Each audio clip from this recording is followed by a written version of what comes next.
Hey everybody, this is Rydo and we're back to another live stream of Yu-Gi-Oh! Master Duel and video game news.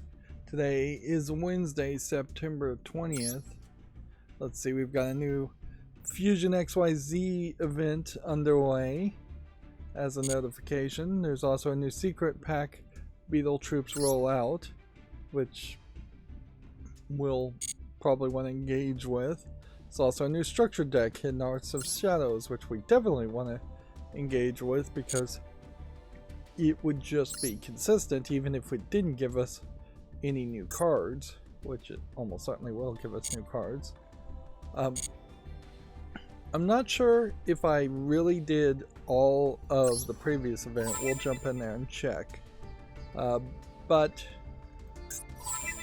I did do all the challenges and all of that, so I got enough rewards, I would say. Enough. So yeah, structured deck to start with. That is highest priority.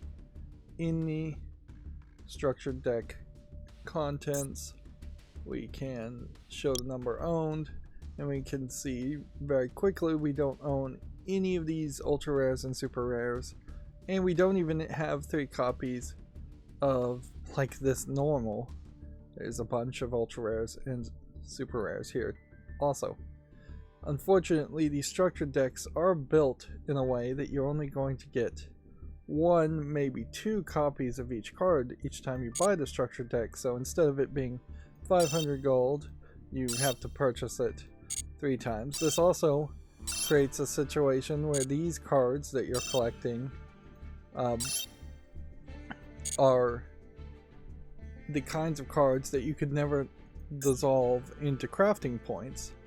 So now I have 3 copies very easily of a bunch of super rares and ultra rares for the low price of 1500 gems.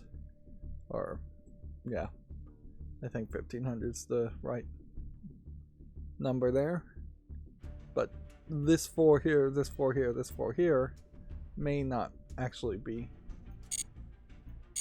dissolvable, which, boy, would it be nice in the shop if there was just a quick button to press to say dissolve into crafting points instead of having to jump the major 20 steps or so. You have to go.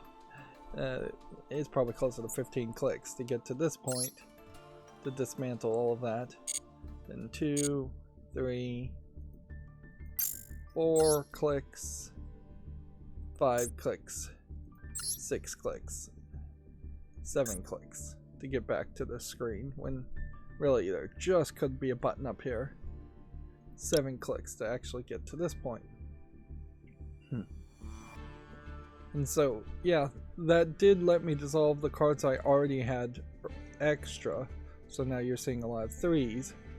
But clearly this one, I've gotten some other special cards, and that's why I have 5 of this, and some other special kinds of cards here and here.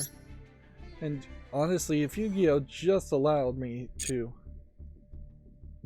dismantle all extra cards no matter what, then I probably would have a significantly higher amount of crafting points and be much closer to competitive, certainly. And see, this has the most amount of days left, so I would assume that this normal pack is what we're looking for, but it's actually this pack here. 1 free pull here to start with.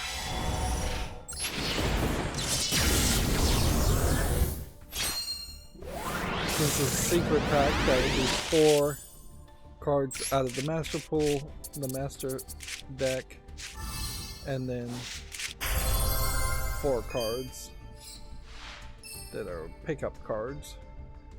And that inherently is going to unlock Bee Troopers rollout again and the Insect Metamorphosis.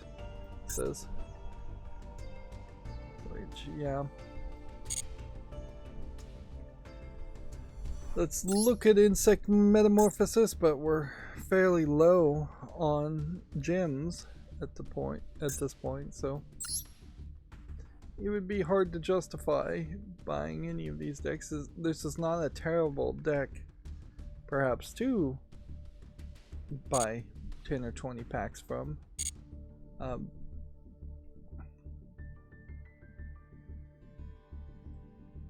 At a certain point, it might make a lot of sense to buy this now and then wait on the 49 days. Of course, it also might make a lot of sense to go back if I was just rolling in gems and look at some of these that only have 19 days left and see if there's something to catch up on that. Weirdly, there's kind of less of a reason to open this pack than there is to open this pack. And yeah, it's probably worth checking. So for the past couple days I've been playing Dear Esther Landmark Edition instead of scheduling videos, which is just another indication of just how much I really hate scheduling videos. Even though I've done a lot of work to automate it, it's still a hassle. Dear Esther sells itself as being the first walking simulator. It's the first game, I think, probably that used the phrase or was given the phrase walking simulator, particularly the commercial version, not the original Half-Life mod, Half-Life 2 mod. Yeah.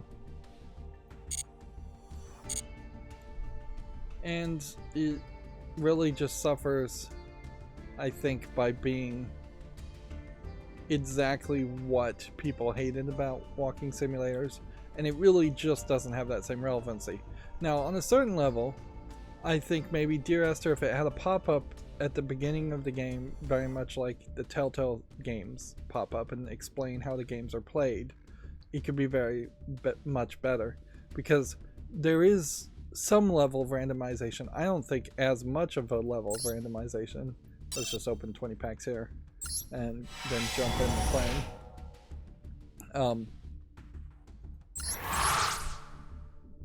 So, like, I think it's very minimal randomization, but maybe not. Maybe the audio clips that you run into as you walk around in Dear Esther do randomize drastically, and you get a very different story. The first time I played the game, I got a story of there being 4 people named that turned out to really be just 2 people, and I figured out that there's a heavy implication that Esther may have been pregnant before she died, and I figured out that the main protagonist you're playing as was Paul Jakobson, and this is really just spoiling a game that you shouldn't bother to really play, and that Esther is Esther Donnelly. It doesn't fully make sense. Some of the lines of commentaries definitely say Donnelly is like a man dying of syphilis, which just does not make sense, and I don't think the game is designed intentionally, having now gone through the super pretentious director's commentary. I think the game is specifically designed where lines of dialogue are just inherently contradictory and you have an unreliable narrator. You could stretch your own imagination and write your own story, and that's what they're really trying to get you to do, is make the player write a better game in their mind instead of realizing or just admitting that Dear Esther is effectively a Half-Life mod that then became a Unity store asset flip, and is just very pretentious about being a Unity store asset flip with even less interaction than your average asset flip game would have. And there's a real question to investigate to see if there really was horror games where you're just walking around and basically ghosts would jump out at you, but you didn't actually interact with it before Dear Esther, because that would certainly predate it. Although I would say the makers of Myst made a game called The Manhole, and in that you walk around and you can click on a few items and interact with them, but it doesn't really change the game or unlock any paths or anything. And I would say The Manhole, while not called a walking simulator, definitely by maybe a decade predates Dear Esther. But inherently, I think also The Manhole, being a kid's game for little kids, was just a stepping stone to make Myst, which you could also argue that Myst is a game where you walk around, but there's clearly a ton of puzzles in Myst. So Cyan potentially, I would say, made a walking simulator and then learned that walking simulators aren't that good and evolved away from it, and the rest of the gaming community followed Myst's lead and didn't try and reinvent video games or reinvent the wheel, which where Dear Esther really just does have that pretentiousness of trying to reinvent the wheel. And at a certain level, it did inspire a few other creators who are all probably a little pretentious themselves to make things like Firewatch, which we kind of know at least one person who made Firewatch is pretentious due to the whole like threatening to DMCA PewDiePie incident. Gone Home, which half of the employees at the company have gone home, left that company to they left, I believe it was Full Bulb Entertainment made Gone Home. Some percentage, a high percentage of employees from Full Bulb or Full Bright Entertainment, something like that, went on to make Dim Bright as a company, and then Dim Bright made another walking simulator type game, but even in that I think it was called Tacoma, but maybe that wasn't the name of it. I played Tacoma in less than a year ago, or whatever the game I'm thinking of was. But even that game had more interactivity elements to it and way more story. Dear Esther's narrative is, I think, randomized, and the game doesn't really explain that.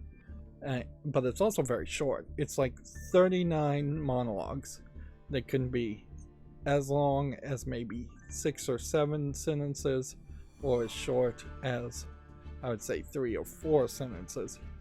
So when you're comparing it to something like a visual novel,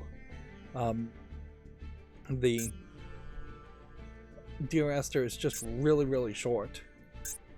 And the story's weak because it's not being written by anybody with any artistic passion or artistic direction.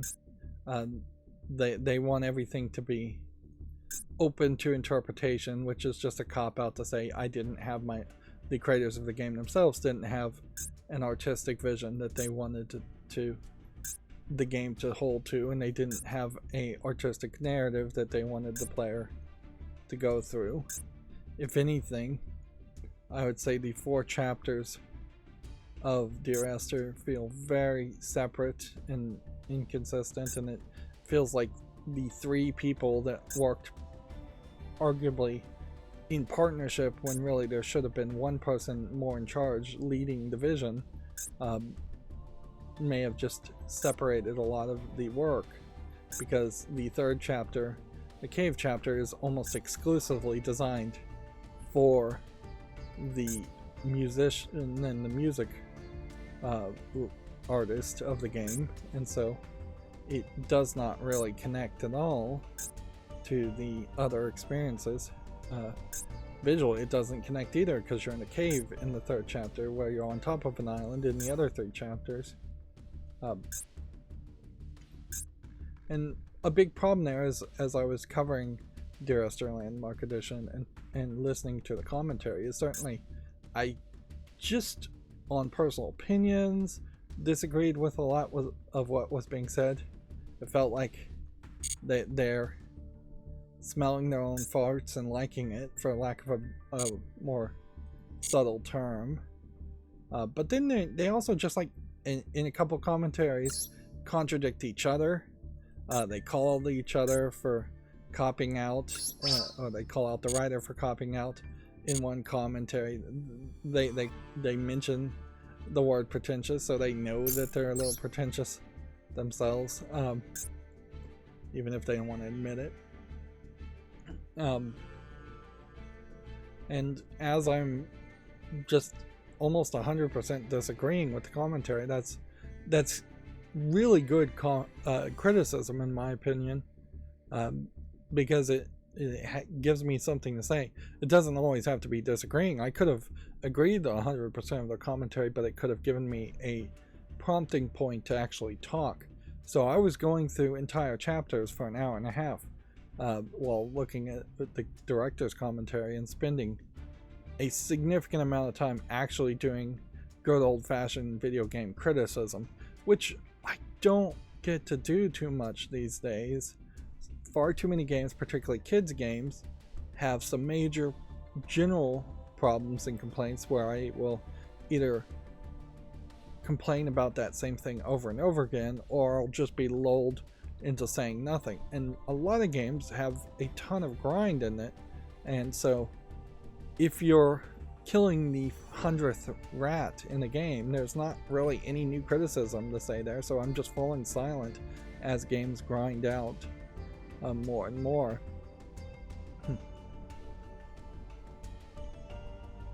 But yep, in my own mind, I could definitely see better versions of the narrative if you just locked it down into an actual story you wanted to tell.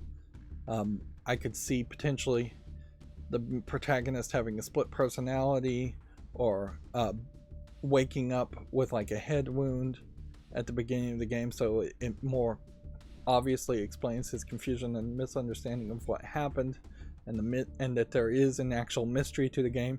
Because you can certainly play Dear Esther and say, oh well, there's not really a mystery. Or you can play the game and say, oh, there is a mystery, and that's the point of the game. I could see missing that idea, but I could see each chapter being a chapter where you're playing as either a different personality or as a different character whatsoever. Alright, so on this old event, which I could still play, I would need 1 victory to get 2 more legacy packs, then 2 more victories to get 2 more, then 2 more on top of that to get 2 more legacy packs, then 2 more to get this title. So the only reason I would really go into that though is if I didn't want to play this or this new event festival, or I just made a lot of progress on this event and festival. Here in this case, I wonder if my Zodiac Tri-Brigade deck would work. Not particularly well. You're not losing too much by not being able to play Pot of Desires, but you are losing a decent amount when you can't play Borbo to directly attack, and then you can't play Dryden to destroy cards, and then you can't play any of these characters that are link effects, the Tri-Brigade part of this. You would be playing an exclusively Zodiac deck at that point. And that's probably just a little too much work compared to just playing a loner deck and learning some new cards. So we'll do that. But yeah, I really can't recommend ever playing Duel. I can recommend playing Gone Home. I have a personal blacklist reason, and I think all content creators and streamers shouldn't play Firewatch. Although, in all fairness, Firewatch is now owned by Valve, so the guy who threatened to DMCA PewDiePie has either stayed working at Valve and been shut up, and become just really as irrelevant as he really was, since, let's just face it, the makers of Firewatch didn't go on to make anything else. There is almost certainly an assumption you can make that if somebody is making a walking simulator, they are an egoist, that they are presumptuous and prideful. They think that making this low effort asset flip is acceptable, which is what most walking simulators are. Certainly you can take it to the next level. There's a lot of games like Abduction where a lot of Abduction is walking around, but there's one core puzzle throughout the game, so you wouldn't call Abduction a walking simulator. Wow, that was a fast jump up. Maybe we'll get some more quick disconnect victories. Or The Witness is a game where you walk around a lot, but it's just crammed full of puzzles. So you definitely wouldn't call The Witness a walking simulator.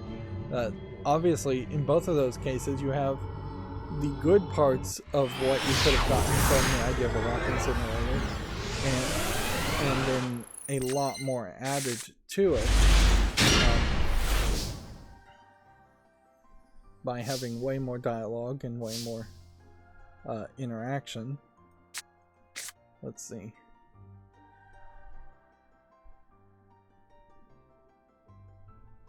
So we want a Luna Light card in the graveyard first.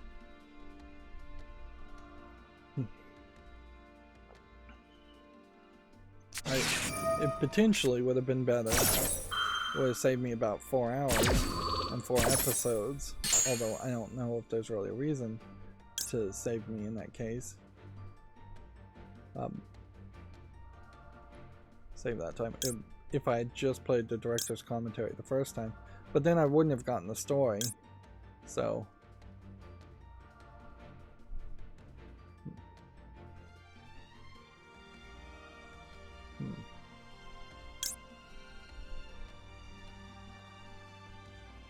Let's see, which card do we want? Maybe a case of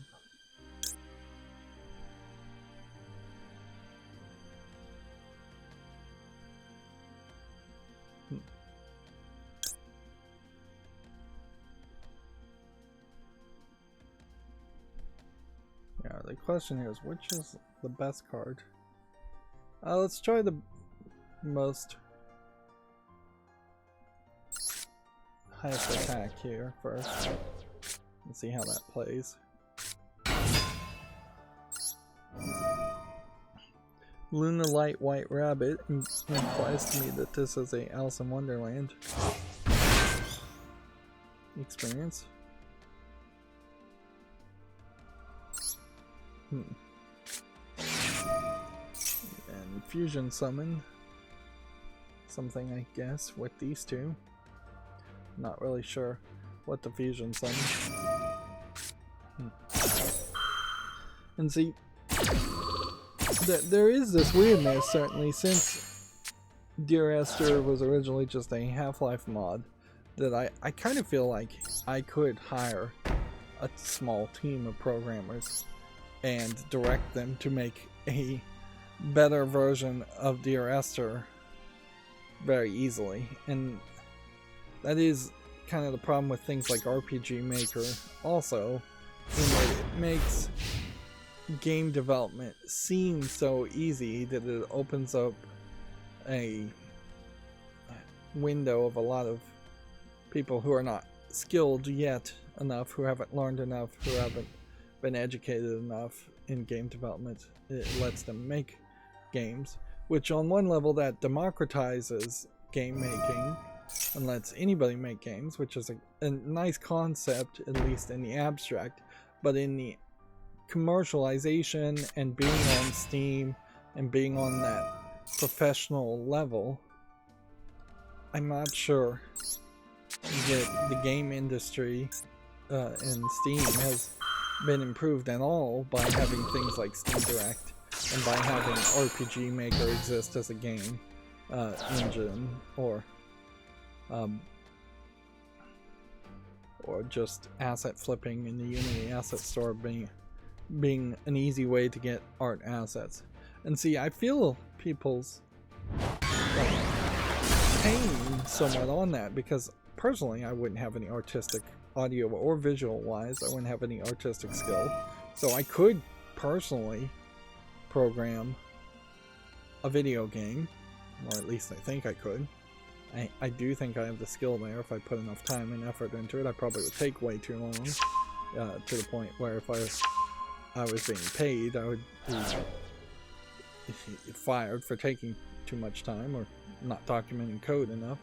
But I definitely wouldn't have the skill to make 3D models, or I could probably do level design, but making 3D textures, 3D models, voice acting, music design, all of that either would have to fall under AI, which that is where we're going to see with this. Is right now we've had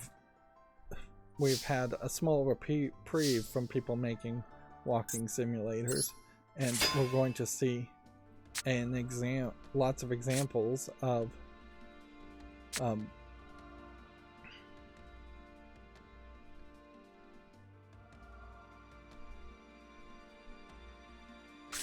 I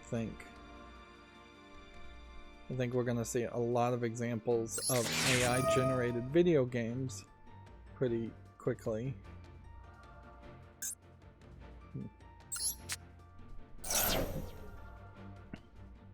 And then the whole issue will be repeated, and that Valve is going to start getting flooded with people who make things using AI. Now the good news on that is Valve has already said they really wouldn't let AI generated copyright things that can't be copyrighted be on their store, but that's not going to stop a scammer. Like, I can guarantee right now there's a AI generated product already on Steam that they just didn't admit was on Steam.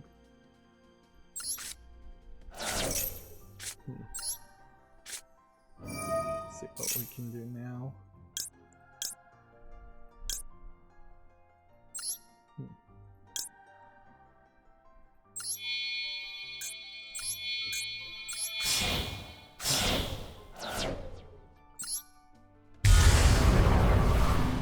But yeah, I definitely say it's better in general that I personally, as a programmer, would struggle and have to find somebody to work with and have those people skills to make a video game than for walking simulators to become acceptable amongst gamers, which the vast majority of gamers very quickly rejected and hated walking simulators. I think Duelist, being a Half-Life mod, was given a lot of coverage and a lot of fandom because it was a mod where the standards are much lower.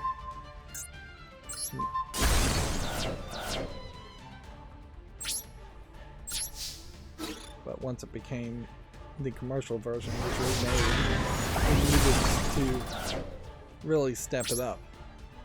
And it kind of doesn't. And the Landmark Edition is really just a remake of the commercial edition, as far as I understand it. And yet the commercial edition does kind of move things around and change things, changing the initial artistic creation, even if it is the same creator. We don't need a Star Wars Specialized Edition that adds things or changes the meanings of things in video games. There's a point where they move a lot of writing, scribbling on the wall from the 4th chapter to the 3rd chapter, and I just artistically completely disagree with that idea. I disagree in general with changing whatever the original creation was. For it's better just to remaster things, warts and all, and change the textures and change the resolution, and that's about it. But thematically, having falling action at the very end of the game, when you should be at the peak of rising action and the peak of madness with the scribblings on the walls, makes way more sense.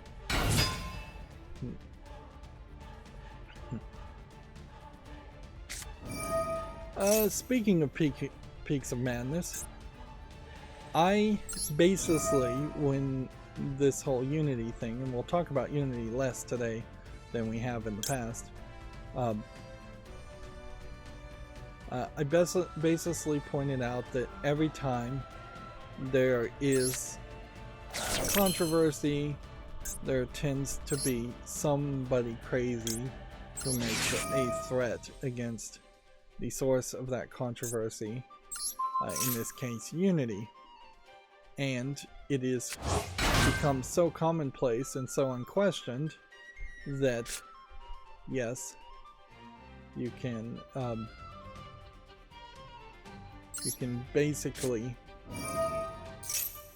have to question any threat as potentially coming from inside the house of Unity themselves. They could intentionally claim a threat just to make themselves look like a victim, to play that victim politics nonsense that is so commonplace. On top of that, I would say a lot of people, California people, San Francisco people, it was where Unity's office is, I think, have that California mentality in which even faking themselves as being a victim is still in their twisted way of thinking, them somehow being an ally and being helpful and morally right. The Jesse Smollett situation, which I never really did hear what happened to that. I think they basically forced Jesse Smollett to sign a confession that he made his claims all the way up so that they wouldn't then prosecute him further for making false police claims. But maybe that court case is still going on, because court cases do potentially go on forever. So yeah, I basically made that statement, and as a follow-up to it, I was right. As a possibility, I said it was a possibility, and as far as I can tell, and this is something mainstream video game journalists are not bothering to follow up on the story once again, particularly since it doesn't fill in their yellow journalism narrative that wants to put video game players as all being monsters or being in league with monsters.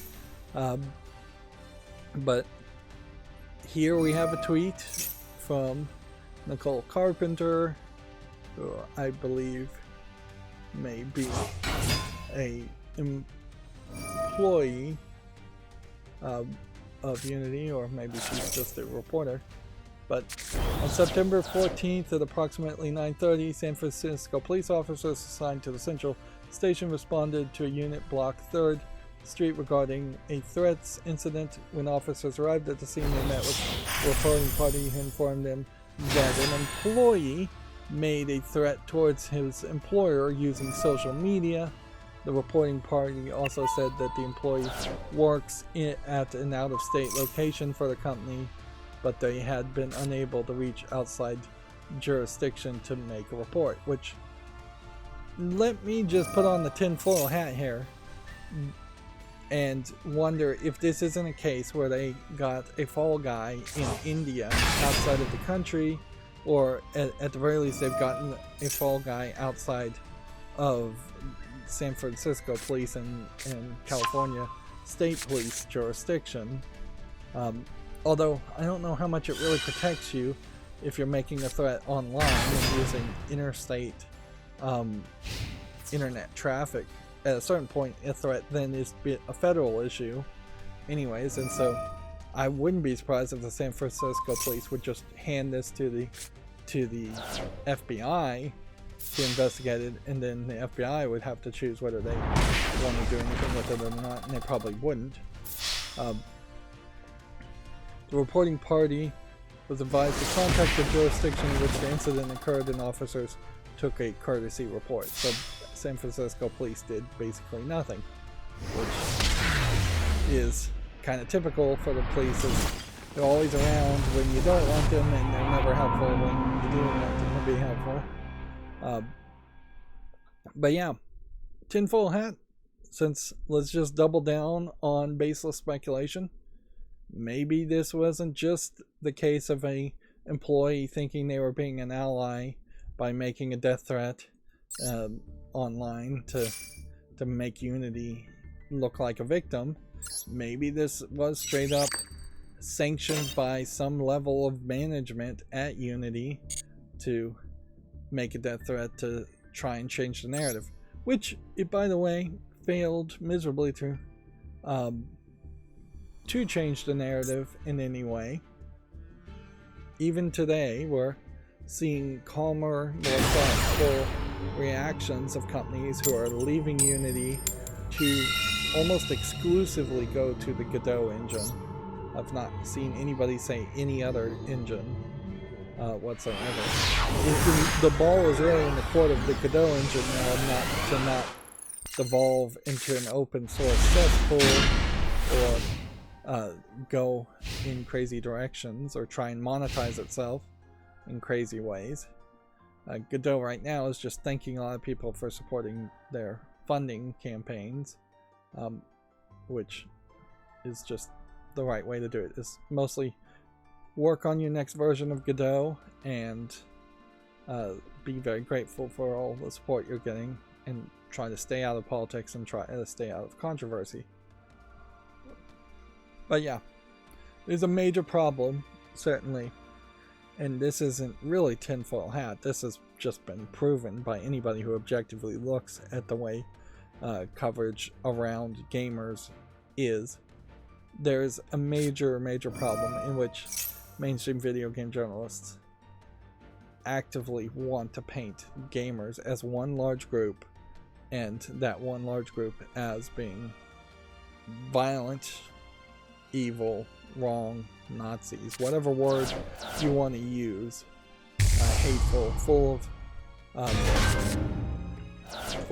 of spit and vinegar, full of saying the N-word in live streams, which, you know, that does happen probably too much amongst streamers, and it probably does happen amongst people who are on chat in online player versus player military first-person shooter games. That being said, I don't think there are very many people at all, if there's anybody, who's playing a game like Dear Esther, or a Lego game, or Myst, who is shouting out the N-word while playing those kinds of video games. So, yeah.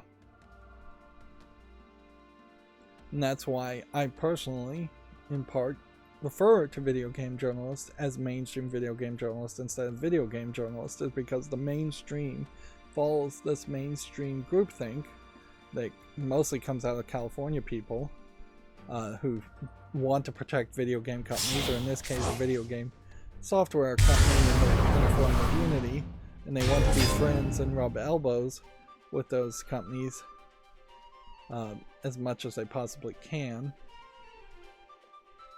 And they see themselves being more successful, and they probably are more successful as far as a mainstream video game journalist, to give special exceptions to bad behavior to game developers and video game software companies, and then give no exceptions and no slack to gamers, or to bundle all gamers and paint them with a very wide brush.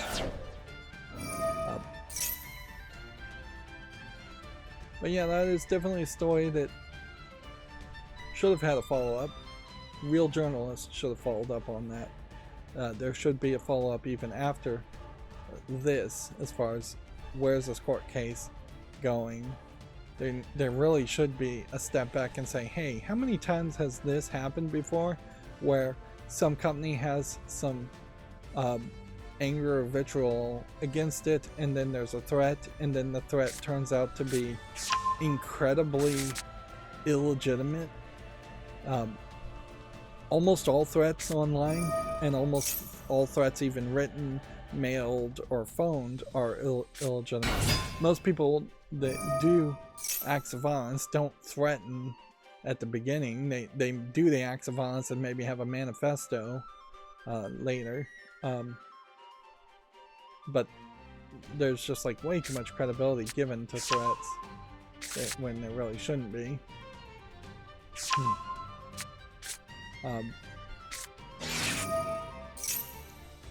And way too much emphasis.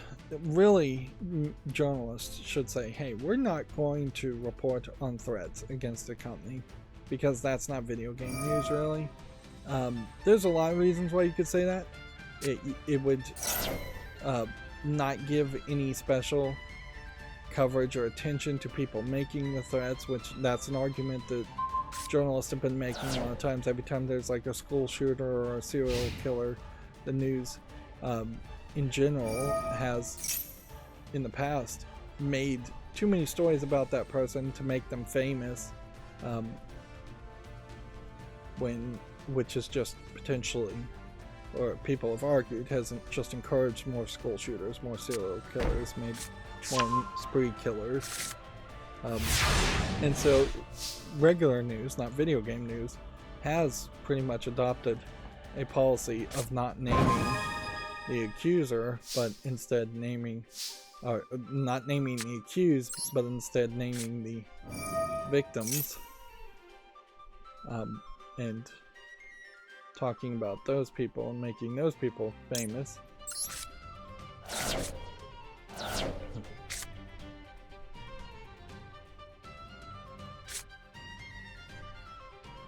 Let's see.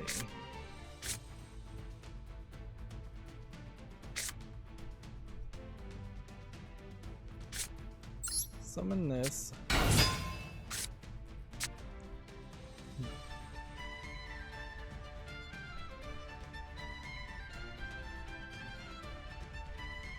Activate this, I guess. See what this really does.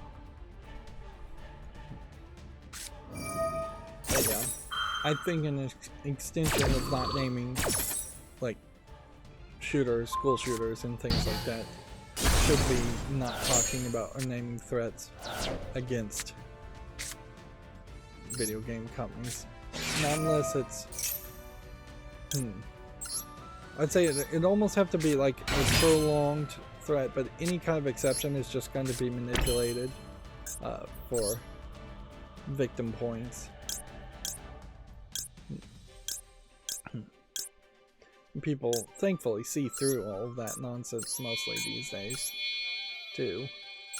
I don't think anybody goes all of a sudden, alright, it's okay for Unity to charge a install fee now that they've been threatened. It is news if an actual event occurs or somebody's actually been arrested. Yeah, I guess that would also probably be a good way to go about it and say, if there's an actual arrest, talk about the arrest. But notably, we don't talk about when a video game company closes its office for cleaning or remodeling.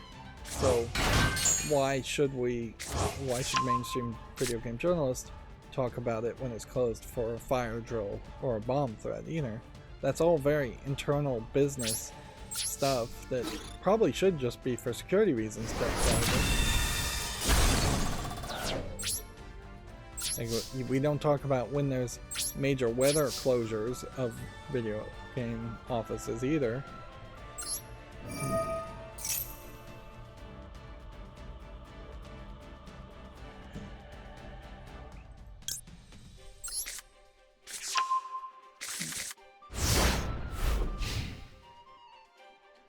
So, in a follow-up to that, and the real story on Unity, Robot Gentlemen, the makers of what game? Don't Starve? Nope.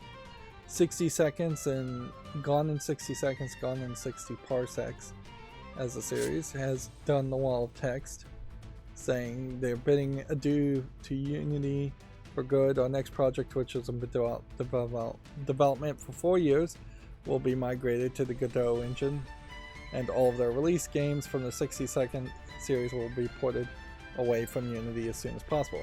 And it does seem like this may be the trend that we see, is that we'll see a lot of Unity games being ported to Godot, and it'll be interesting to see how easy and how well that goes. You may very well get a lot of terrible ports and worse versions of old games that people don't really care about, but they don't want to pay new fees on, to a certain point where it definitely feels like it would make a lot more sense for Unity to say we're not going to implement a per install fee.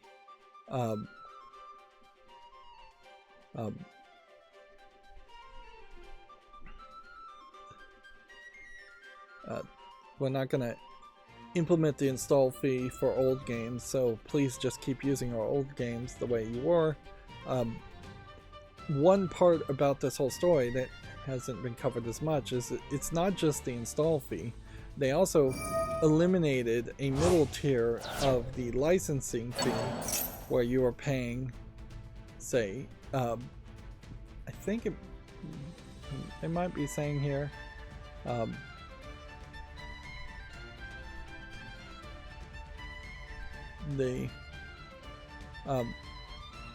they are increasing the amount to $1,500 a month that they're giving to the Godot engine, which was the value of their Unity licenses.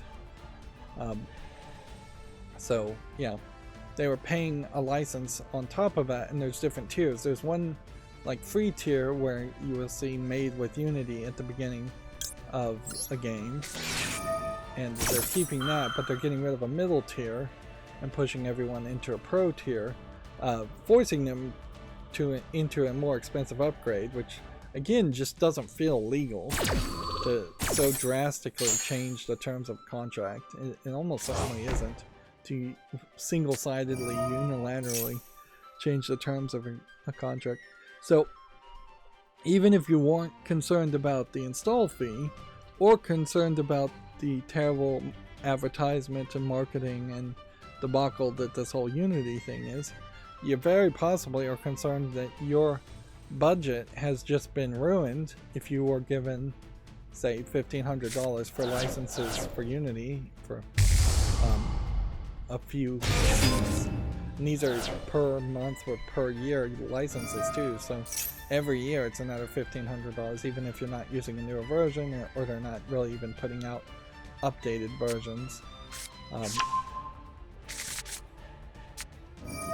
It's worse than Photoshop, I heard one YouTuber say, as far as Photoshop's license system, where you're paying a lot for Photoshop, and it gets hard to justify owning Photoshop unless you're making some profit off of it.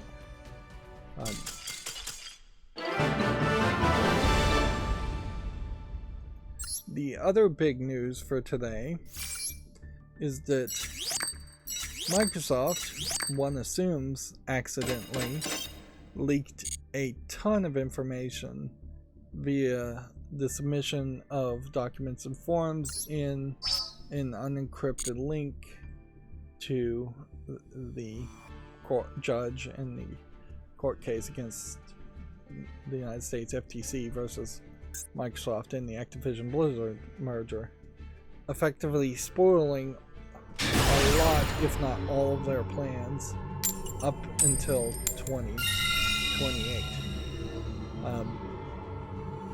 which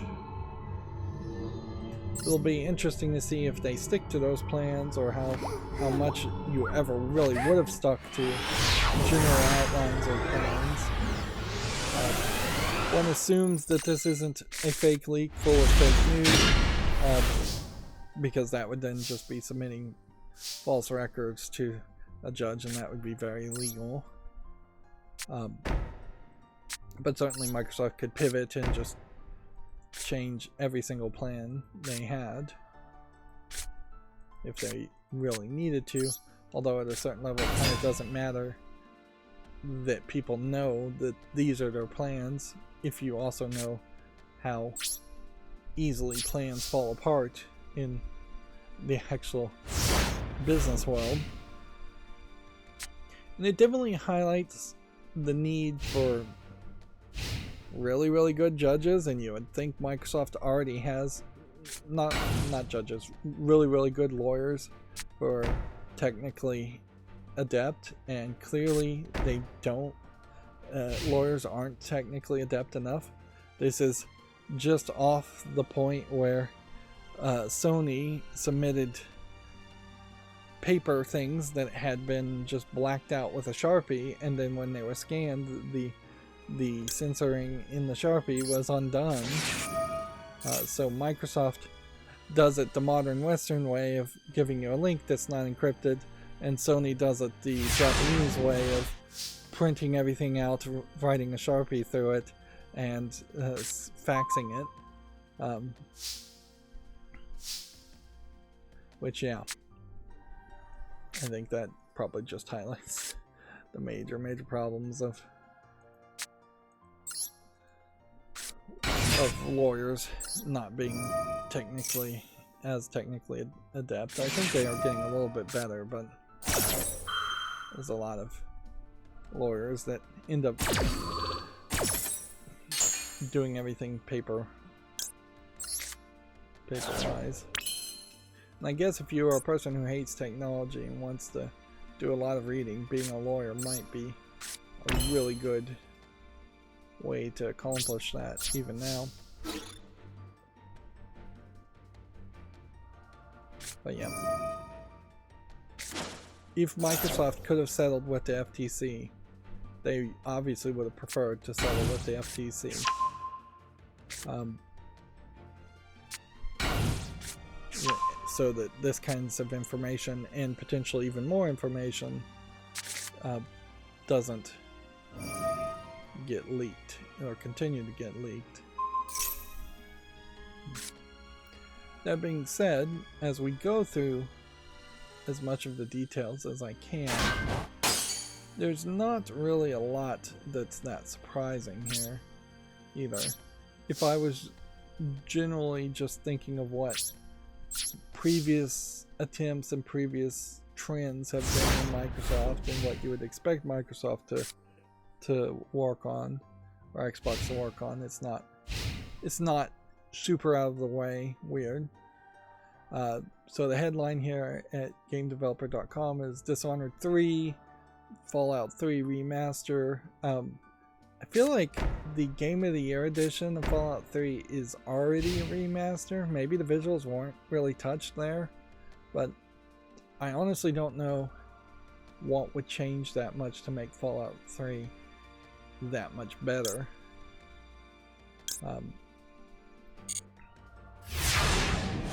If I was to try and think of it all the way through, slightly better graphics would, I guess, slightly be appreciated, but moreover, I would say fully remaking and optimizing the landmass of Fallout 3 probably would be a better idea. Like taking all that randomly generated empty overworld and either making it smaller or just having a little bit more going on, or just speeding up the walking speed would improve Fallout 3 way more than anything else, until you start to talk about potentially making a full-on remake. A full-on remake, in my mind, if you were going to do it for Fallout 3, would either have to heavily try to be more like Fallout New Vegas and be made by people who could make the game more like Fallout New Vegas, which is more of a linear, interesting story, or it really would not change too much. You can get rid of a lot of the random encounters and just speed up Fallout 3. But it almost feels like that should be a mod to eliminate random encounters or just make your character a lot stronger. Get rid of a lot of the weapon repairs and upgrades nonsense.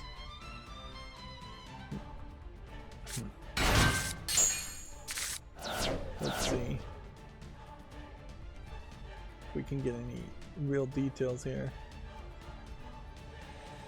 There's the Machine Games Indiana Jones game. Is projected to earn $230 million. An Oblivion remaster was projected for $190 million in the same period. Weirdly, though, I'm not sure that all of these projects, because the way I saw it listed is that there were some ideas that were in the not funded stage, so they were on the table as we haven't fully rejected this, but we are just backburnering this until we can either have the funding, which maybe they are somewhat struggling at those high numbers to fund something like an Oblivion remaster.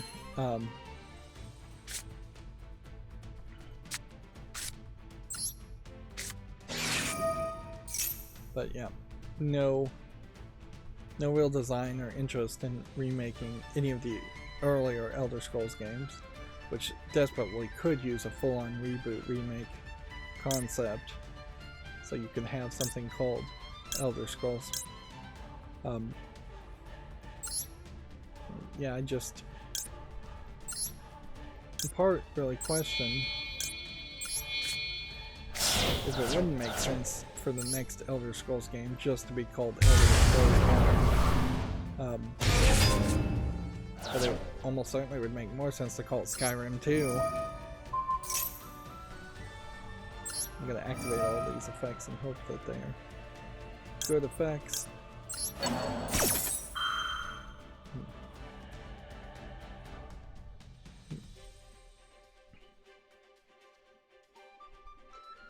This game developer article isn't really showing interesting pictures. There's a game that's simply labeled as licensed IP game, and then something called Project Kestrel, which licensed IP game and Project Kestrel is a great way to have something secret listed in all your documents so you're not spoiling something, which really this highlights that where every game really should be a code name and everything should just be coded in your documents, that you never say Oblivion, you never say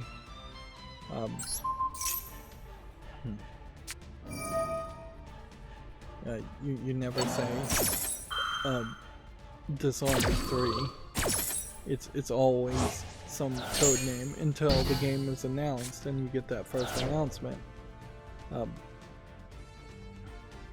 everything should either be just spoken directly or hidden in one file owned by one high-up manager. They also show off what they're going to try to sell as a refresh on the Xbox Series X that is, in its design form factor right now, a cylinder that looks like a trash can, like the computer trash can that Apple tried to sell a long time ago.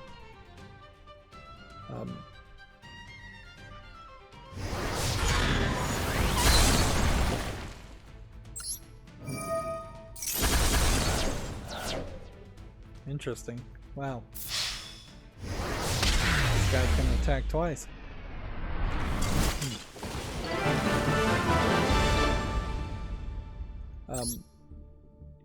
This new Xbox Series X that's round and cylindrical, weirdly, looks like it would be very nice if it had a disk drive on the top of it, but it doesn't have a disk drive because it's all digital. It does perhaps try to push gamers into this idea that both the above 1080p console and the below 1080p consoles will still both be digital and there will be no disk drives. But even if there is no disk drive in it, there is a weirdness certainly there in that the mounting brackets of most CPU fans are still square. So to make a cylindrical, device is to have a custom mounting bracket on your CPU fan at the top of your Xbox Series X. And circuit boards are not easily broken up into circular patterns. You either are internally having a square of 4 circuit boards connecting to each other, or you're having several circuit boards vertically inside the circular enclosure, and it really is just not necessary at all.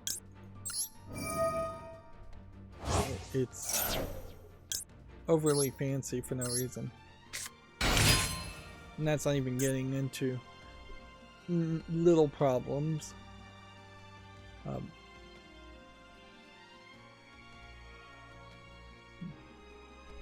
Little problems such as if you have a round device, you still need to put it in a square box to put it on the shelf. It could potentially roll off shelves if it falls over on its side a lot easier. The Xbox Series X isn't going to inherently be much smaller if it is round, and the rounding of edges that way into a full cylinder doesn't really hide its size particularly that well. You can have rounded bezels to hide the size of an object, but that's about it.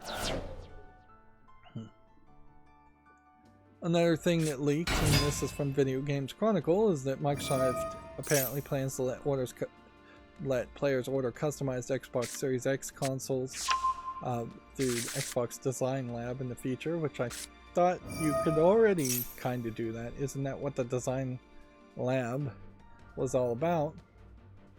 There was also a design for a slightly improved Xbox Core controller, but it doesn't seem like too much has really changed on it. It's going to be Wi-Fi. The button layout looks like it's going to be exactly the same.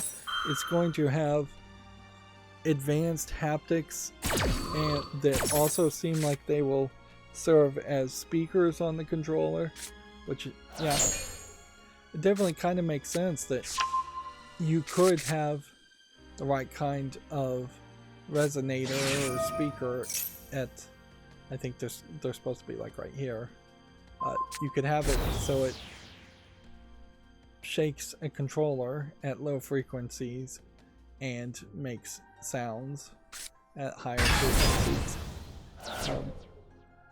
In the same way that a subwoofer both has an air pressure shaking of the ground, but also has a air pressure of hearing the low frequencies. I don't know if that's an accurate description of what a subwoofer does, really, come to think of it. Godot Engine 4.2 development build 5 is, as far as the development snapshot is available. I think Godot Engine 4 in particular is fairly different from Godot Engine 3, which has also made it very difficult, I've heard, to try and use like SnapGPT to convert your code and your scripts. Mostly it would be, I think, converting your scripts to different kinds of scripts for the Godot engine from the Unity scripts. The C code itself should be pretty much copy and pasted. But yeah, if you're asking ChatGPT to how to make a Godot thing and you're using Godot version 4, it won't know because Godot came out after the ChatGPT sampled the internet, so it doesn't know about newer things.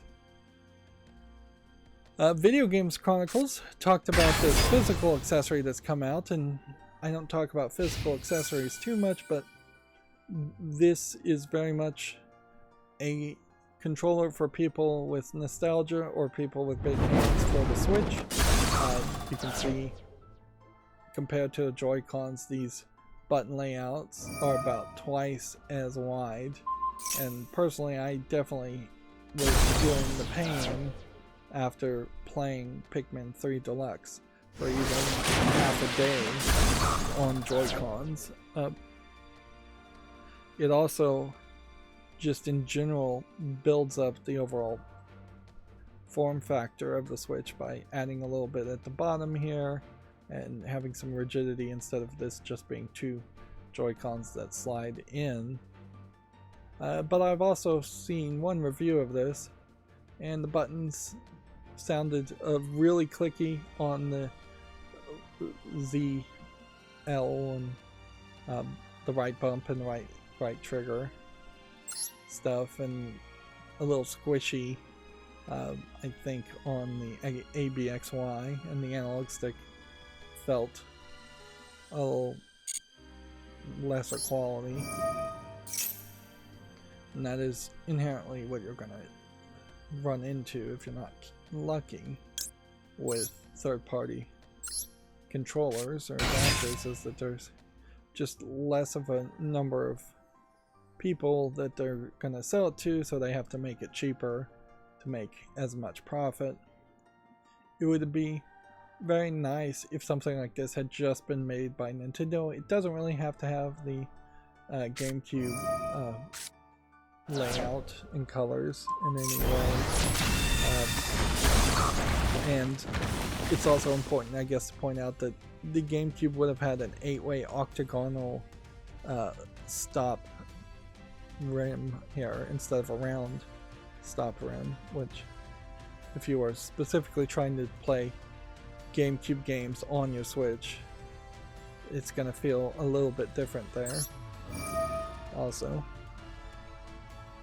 as far as I heard, and I don't think there's anything special in the analog sticks. I don't think they're like Hall effects or anything like that. It is very much a case that Nintendo has the Joy-Cons and they expect everybody to use the Joy-Cons, and if you cannot bear to use the Joy-Cons, they will force you to purchase the Gamepad Pro. But even the Gamepad Pro, I bet, is a little small for adult hands.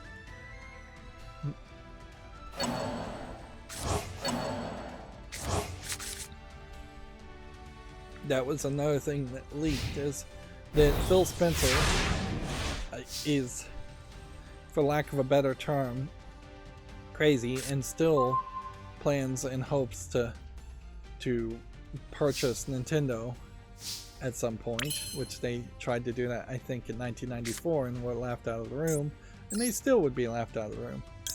It's perhaps more bold sounding than really it would be, but the phrase I would use is Microsoft will never buy Nintendo, but Nintendo might sell itself to Microsoft. It would have to 100% be Nintendo's idea. Microsoft at best could say, we're open to any negotiations or deals if you ever wanted for that to happen. But almost certainly it would never happen. You can tinfoil hat suspect, which I kind of do, that the Yakuza is still invested and controlling parts of Nintendo. So if they were to be sold, that would reveal that their accounting is shadier than you would have thought. You can take the tinfoil hat, though, and have way easier explanations, in that Nintendo is effectively a Japanese national treasure company, and Japan as a country would never let Nintendo be bought by a foreign entity, regardless of whatever promises Microsoft might try and make. It would be easier by far for Nintendo to buy Microsoft. But they're also just a Japanese company, and the idea of a Japanese company selling out and being bought by a foreign company is an action of desperation that Nintendo either has too much of an ego for, or has 100 years of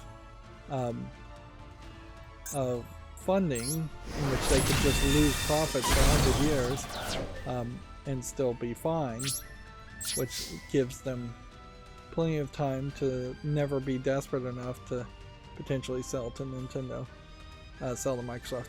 Nintendo almost certainly would sell to Sony or Sega or Square Enix or Konami well before it. I could even see Nintendo selling to even like Samsung, even though Koreans really don't like Japanese people that much more than they would sell to Nintendo. And I could see Nintendo being bought out by Tencent and Chinese companies before Microsoft could buy Nintendo. It just doesn't make sense. And Phil Spencer even thinking that and saying that out loud is really probably insulting Nintendo every time it gets talked about. And I wouldn't be surprised if Nintendo's still begrudgingly hating Microsoft from the suggestion, the hubris of it from 1994, and this just rubs salt in the wound on the new president of Nintendo in particular.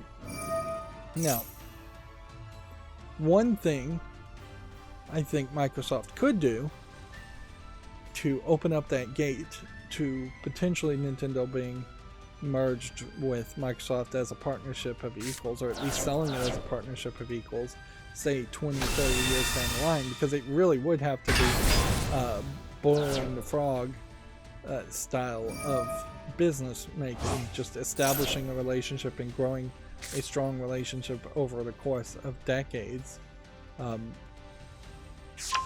One thing Microsoft could do is say, hey, Nintendo, in Japan, your competitors is Sony and the PlayStation. Nobody's buying Xboxes in Japan. So could we possibly do something like a license where the Xbox gets completely rebranded in Japan and labeled as a Nintendo licensed product? Could you design us a mascot? Could you redesign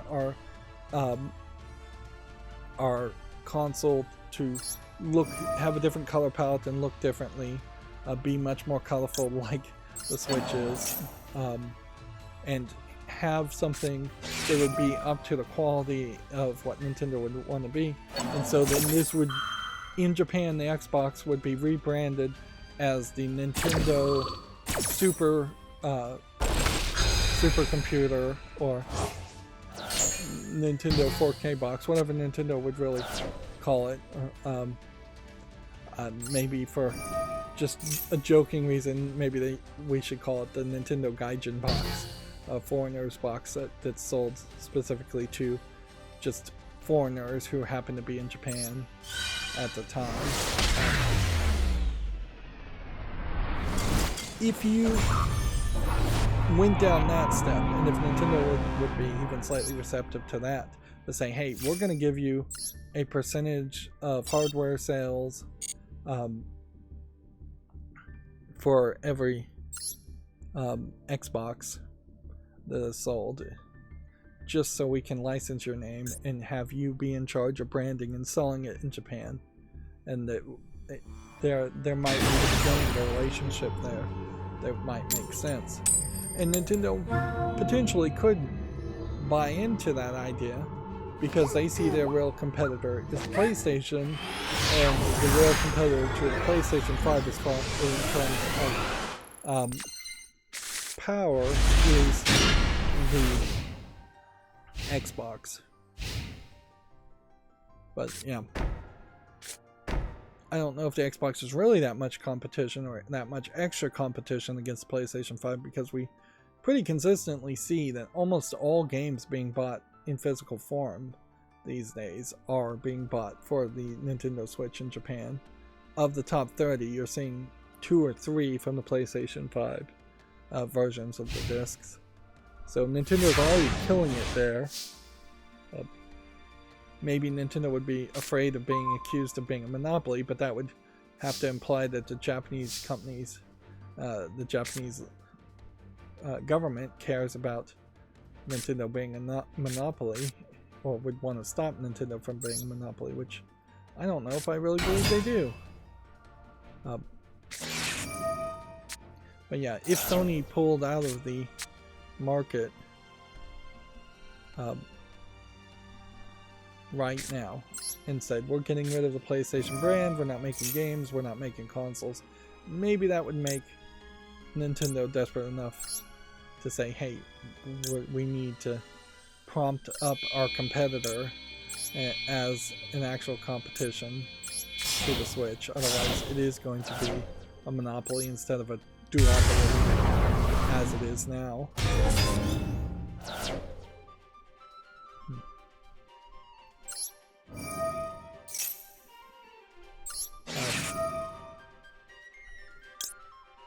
But inherently, Phil Spencer thinking about buying Nintendo and wanting Mario to be on an Xbox, while it is something you definitely would like, is also, in my opinion, just Phil Spencer spending 1 ounce of energy too much on that idea.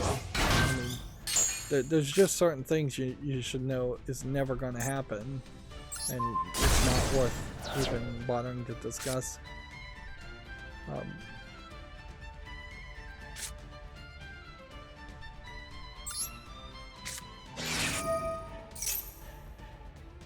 That is very much in line with the Japanese phrase, that would be very difficult. Like, when Japanese say that phrase, they mean, hell no, it's never going to happen. And Western people, business people, tend to just take it as a challenge and not realize that they're saying, hell no, it's never going to happen.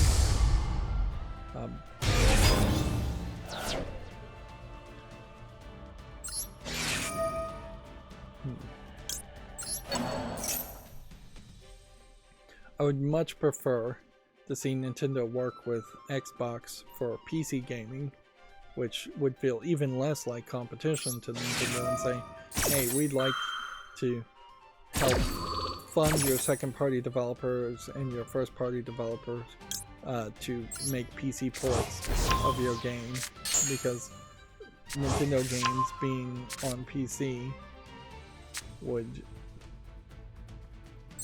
get you a few extra bits of sales, and it would strengthen Microsoft itself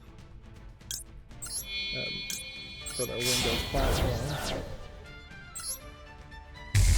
Speaking of the Windows platform, another part of the leak, though, seems to be that they're thinking they're going to take the consoles from being AMD 64 instruction set chips into the reduced instruction set RISC-V platform.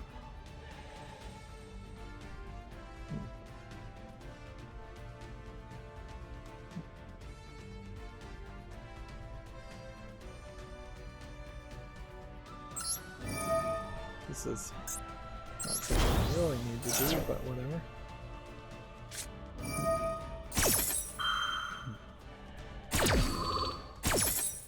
Which, yeah, that would definitely be a major shift, and it would be a crazy shift to actually try and pull off. Because at that level, you're pushing all of your game developers to make a completely different optimized, completely different game. You're getting very far away from PC gaming at that point. It doesn't make a lot of sense. In the same way that they are slowly making progress on trying to make the Windows 11, I guess, now, version that would run on RISC-V and that would have some kind of compatibility layer, so old x86 and AMD 64 encoded and compiled programs would still run. Now there is an argument for slightly reducing the instruction set, and Intel did come out with a new instruction set recently in an attempt to see if people would get on board of that, but that is reducing the instruction set just a little bit to, darn it, that's not what I meant to do. It's to just get rid of old optimized code. When you boot up your computer, you're running in an instruction set compatibility mode right at that BIOS boot up, and they want to get rid of all of that code. I think it's called like P1, P2, and they want to move everything to P3 or P4 as far as the instruction set goes. But that is nowhere as close as reducing using a RISC chip, which severely reduces the instruction set. I'd have to look it up. Let's see. Probably shouldn't waste time, and this should be my last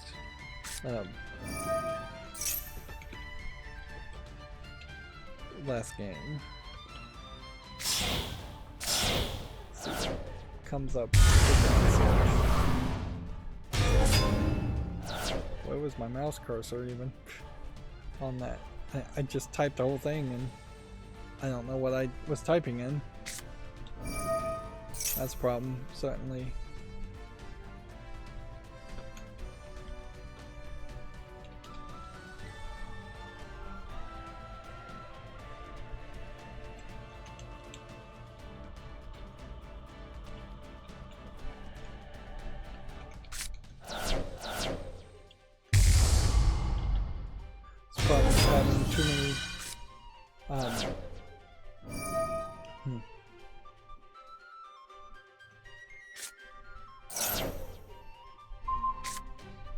Too many monitors, and your mouse can go over there. Mouse can be anywhere.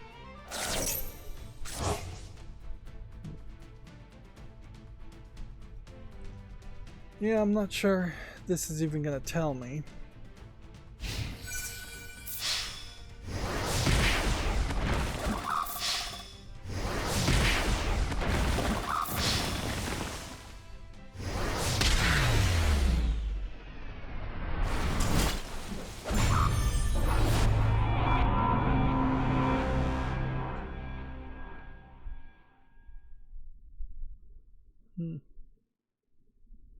Feels like the RISC-V platform has several extensions. Like there's an M here that adds multiplication, and an A that adds atomics, and there's an F that adds floating point 32-bit, and or D's floating point 64-bit, or Q is floating point quad is 128 bits. But with all of these instructions, it's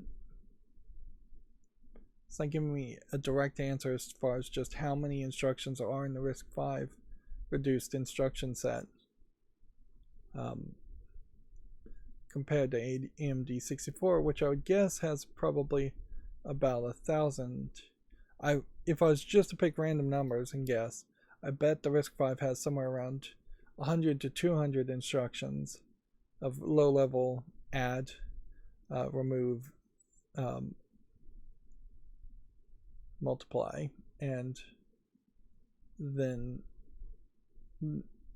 AMD probably has about 1,000 there. If anything, Wikipedia is implying here it barely even has 100 instructions. If each one of these is supposed to be an instruction set, although this may very well be a case that each of these extensions has multiple instructions in them.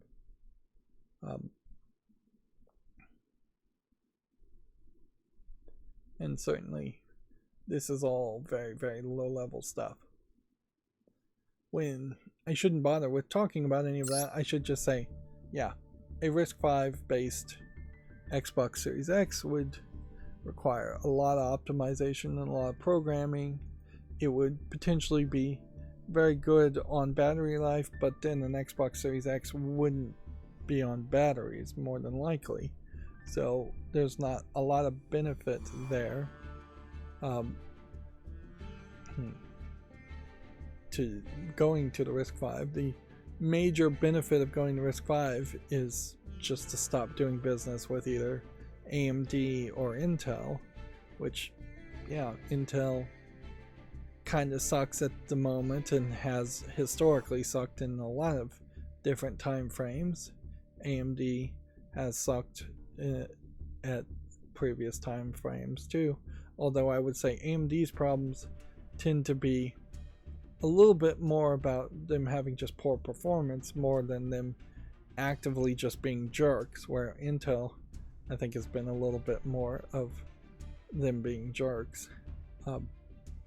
There's always this problem that whoever's on top immediately becomes just crazy and starts to try and overcharge too much for using their CPUs in games and other devices, and tries to rip people off. Nvidia with graphics cards, same problem. Ridiculously expensive, like 490s, 480 graphics cards, and then selling to cryptocurrencies. We got a lot of quick disconnects, which gave us a nice little boost here, so it really wouldn't be that much work more to get to this, and we have 10 days to get to this point, and then it's just trying to get to this point and then pretty much all gravy after that point. If anything, it feels like there's a higher chance that I'll get everything here than bothering to go back and do this.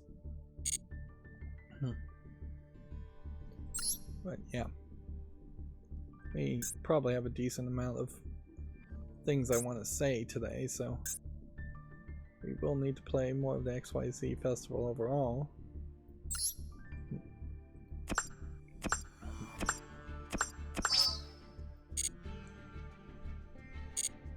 So again, this is a case where if I paid somebody, I would have them move all the Unity stories in one group of tabs on Firefox, and then all of the Microsoft Leak stories in another group. Otherwise, we inevitably end up going back and forth between the two stories, which is fine, I guess, but it's a little too ADHD. It's not something you'd see in a real news broadcast. You wouldn't see 10 o'clock evening news talk about a story, then talk about a different story, then go back to the first story. The developer of Terraria, Relogic, has condemned Unity and donated $100,000 both to Godot and FNA. I guess the question there is just what FNA is. Is that the holding company of Godot, or is FNA a company for a different engine?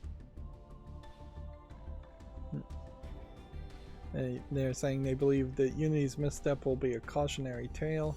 I wish there were such things as cautionary tales in business, but honestly there isn't. Like, the only cautionary tale people seem to really talk about in business is don't be Bernie Madoff. Don't get caught running a long-term scam where you get thrown in jail at the end of your life for scamming people. But it very much is a case of don't get caught. Otherwise, people secretly still aspire to be Bernie Madoff in business and succeed at running a scam. And in a lot of ways, the only reason why Bernie Madoff is a cautionary tale, and I suppose banks needing a bailout and buying housing market and bursting a housing market bubble might also be a cautionary tale. But yeah, in part the reason why Bernie Madoff is one of the few cautionary tales I can think of is because Bernie Madoff almost exclusively was doing business with other rich people, so all the rich people who run businesses had friends who were screwed over. I think Larry King was a kind of prime example of that, where almost all of his retirement and savings was in a Bernie Madoff scam. It might be slightly interesting to realize that Terraria has just an extra $100,000 to throw around. I haven't heard a lot of people talking about Terraria lately as a 2D Minecraft kind of clone. Everybody seems to be either talking about Minecraft still, for talking about Roblox these days. The Embracer company, yet again, has run into bad news. So the subsidiary of Embracer Group, Saber Interactive, has killed off any further development in the Evil Dead game.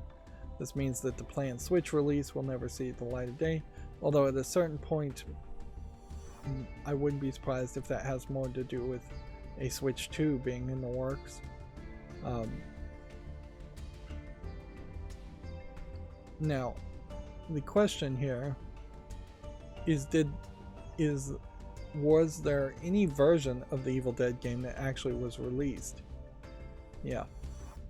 It came out in May 2022, but inherently, all these asynchronous horror games just fail in a short amount of time because there's just not enough of a game there, and it's a game that requires too large of an audience.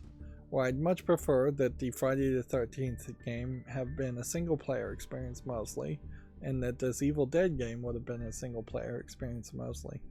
I'd also say the graphics here feel fairly off as far as what these characters should look like.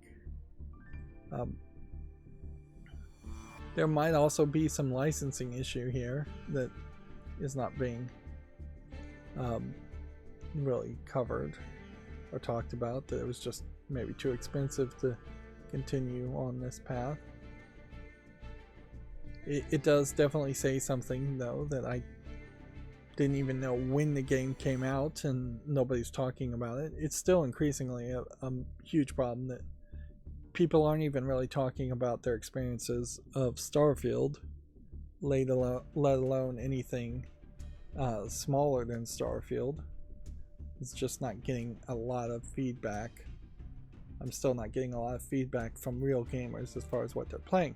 Now, the good news is my chart will eventually start to help with that, and we'll get to my chart here in a few minutes.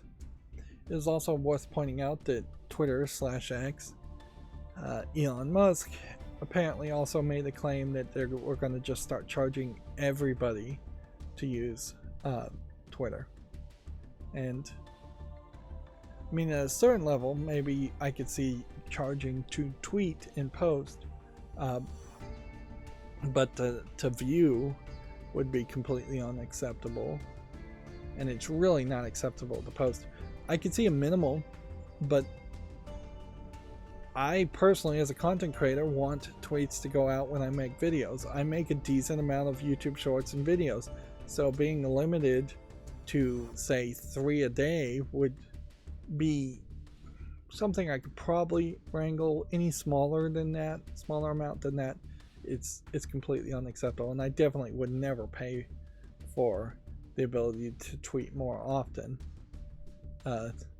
If anything, this is going exactly in the opposite direction of what Twitter was first built around, which was to be a super cheap way to communicate information using a prepaid phone card and short messaging, SMS messaging, and that's why you have the 140 character limit in the first place. But yeah, if that actually got implemented, I imagine most companies wouldn't even bother to pay, and Twitter would overnight become dead completely. The one game people do seem to be playing and talking about is the Switch version of Mortal Kombat 1. In particular, they're using this pretty awful visual depiction of this character that looks very, very different from what you would see in any of the other versions of Mortal Kombat 1. Noticeably, you can see there's not a lot of hair strands, there's not a lot of texture in the background, and then when you get just to the face and the color palette on the face, it is very, very different and very cartoony looking. Let's see if we can maybe pull up this picture. and compare some more pictures.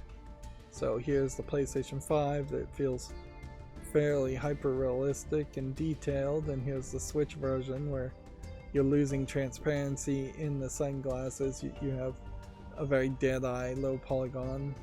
Now it seems like there's even a screen tear here, vertical line where the lines aren't lined up. His shirt has no pattern. His hair has considerably fewer strands, and not really strands at all. The hand isn't too off, but there is a tone visual difference there. So it is pretty different. Very cartoony, very little reflections on the Switch version this time. If you're going to make this kind of comparison videos, though, it should always be on the same side. Tattoos a little bit blurrier. Buttons blurrier. Here we have, again, Johnny Cage looking really, really bad. There you have, I assume this is the PlayStation 5 version where you basically have a cartoon on this version. So yeah, definitely looks pretty bad in that case. Nintendo Life gave Mortal Kombat 1 a 4 out of 10. There are frame rate issues, big resolution dips, input and timing problems related to performance and drops, missing content, game-breaking bugs in invasion mode, and long loading times and unresponsive menus. So that just feels like the full trifecta. It certainly is not the way to release a game that's purporting itself as being a reboot of the Mortal Kombat series. It would have been much better to delay the Switch version or cancel the Switch version if you had any indication that it was going to be this poorly received and this bad. It's questionable how many sales you really are going to see of Mortal Kombat 1 on the Switch anyways compared to the other consoles. Let's see. Kimetsu has a Persona 3 Reload third trailer available. Reload is the remake of Persona 3, missing out on some of the DLC that was in Persona 3 Golden. Let's see, I don't think there's really a reason to play this other than I wanted to see. I reinstalled that plugin to auto mute tabs, and I wanted to see if jumping around the video here would make the audio clip out. It is clipping out in the recording as well as my headphones. I did investigate that, and it does seem like auto muting the audio does work, although it might have been another setting I did on another plugin, on the blur plugin, which I don't know if the blur is still enabled or not. Could be that the blur itself was causing problems. Now the blur is still enabled.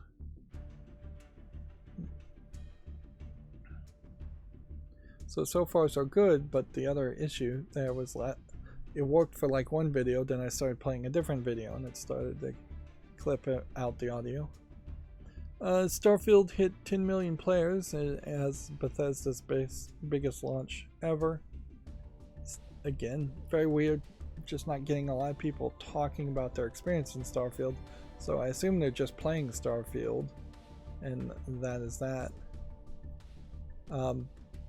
Weirdly, Walt Disney Music, or Walt Disney Records, whatever they're gonna call themselves, tweeted out a tweet that was retweeted around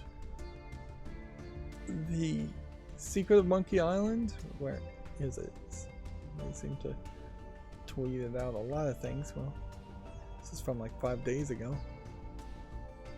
Here it is. It's from the 15th. Return to Monkey Island with an all-new soundtrack with music by Michael Land, Peter McConnell, and Clint Bajakian. Is available on Spotify, which that got retweeted by Devolver Digital, who seem to be involved with the return to Monkey Island 2. This is the Monkey Island game that I don't believe involves the actual original creator of Monkey Island, who made a different game. And no, this may actually be the one made by the original creator, Ron Gilbert. Looking at this art style, but it's not very often I see Disney Music or Devolver Digital involved. Why would Devolver Digital be retweeting this though? I don't feel like they were involved with Return to Monkey Island. Yep, there was quite a mess though around Ron Gilbert making a new Monkey Island game, and then very quickly them announcing no, it wasn't a new game, it was a Sea of Thieves collaboration not involving Ron Gilbert. So this has to be the Ron Gilbert new game. Still not really sure why Devolver Digital was involved in retweeting it though. So I'm somewhat confused there.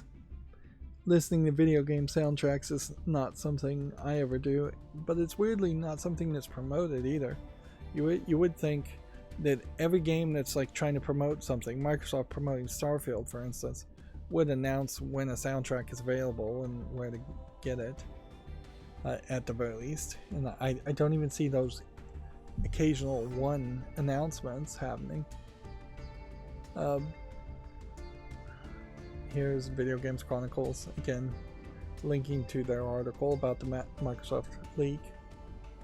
And here's Video Games Chronicles saying Microsoft thought it might cost $300 million to secure Star Wars Jedi Survivor as a day one release on Game Pass. The leaked document reveals that Xbox assessed a range of third-party options to fill a huge hole in its lineup caused by Starfield's delay, which Starfield is out now, so whatever did come out during that huge hole seemed to have worked fairly well. I don't recall anybody saying in the past year that there was a huge hole of releases from Microsoft games. There was a pretty big hole of releases in general in the past 2 years, ever since the pandemic really. In that we've gotten just less and less games, and even when we do get games, they tend to be a little worse than you would like them to be, or not good at all.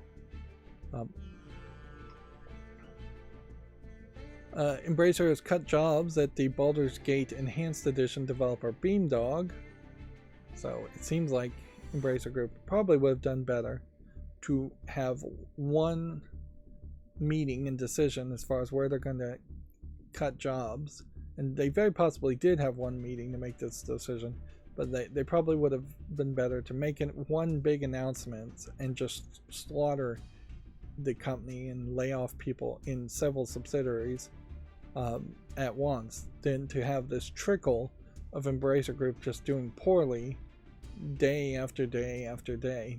They've been big news almost every day for a week or two as different subsidiaries are laying off people, or it's being found out that different subsidiaries are laying off people, to the point where it almost feels like there's just an accountant somewhere saying, we don't have enough money to pay this next week's budget, so let's just lay off some people to cover next week's budget, and then I'll start working on the week after that's budget and lay off some people there, with no real plan to gain money or gain a line of credit or something to get back on their feet.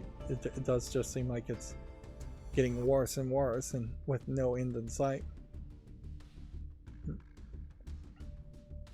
We had already pretty much talked about the Evil Dead game.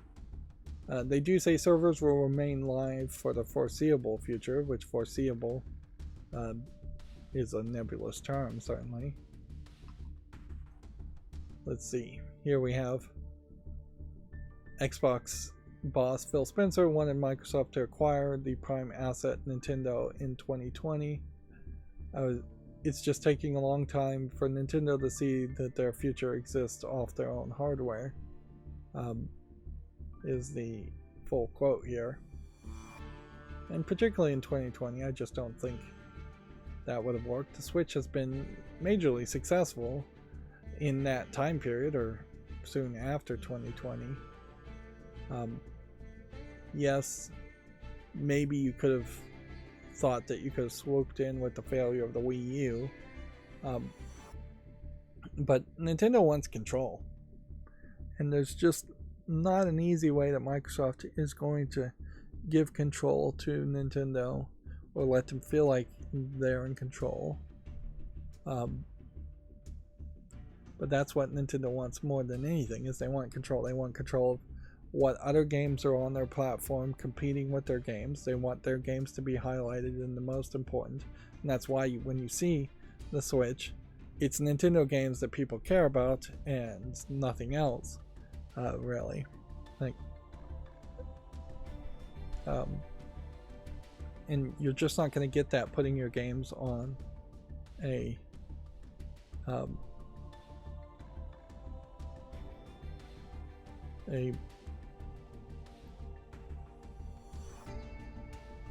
you're just not going to get that on an Xbox.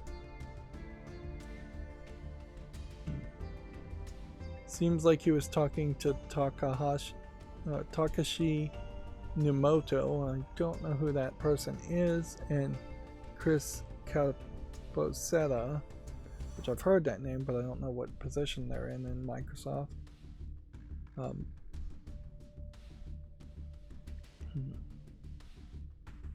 But yeah, in a lot of ways, this may very well just be a case of Phil Spencer responding to an email, because this says reply to an email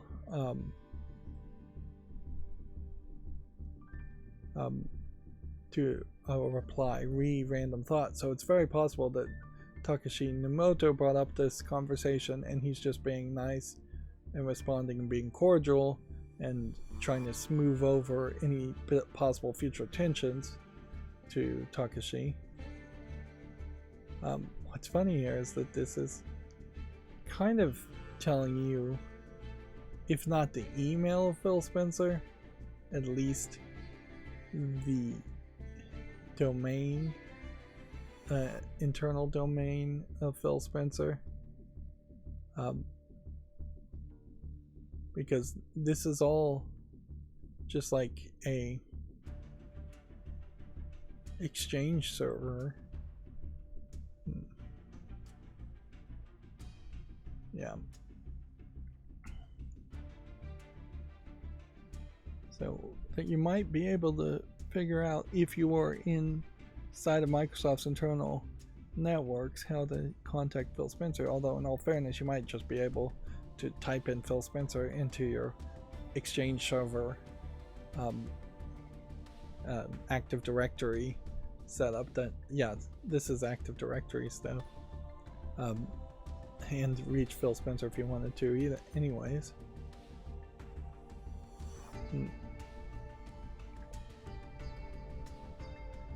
so I could almost call say Phil Spencer maybe was not really that serious about this, and the leaks are just reporting it as a much more serious thing.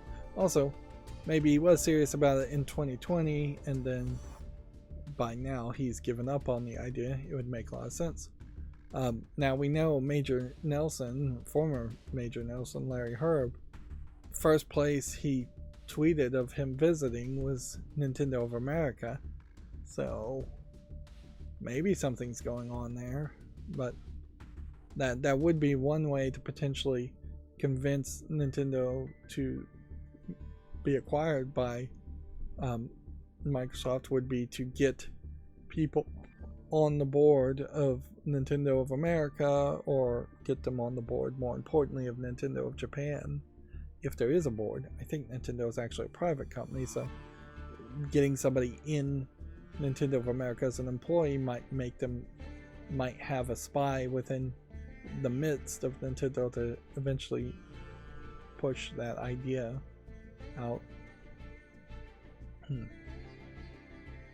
I could see Microsoft even trying to make an argument of a co-branding deal where Microsoft would promote and license the Switch as the portable console that is officially in bed with an Xbox.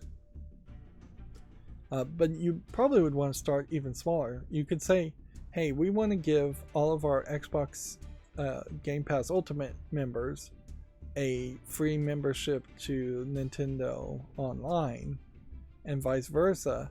We want to give all of the Nintendo Online members you have a free membership to Game Pass Ultimate. Just a tit for tat trade there, or just a commitment to more crossplay, or things like that. You really need to start those kinds of relationships to start with.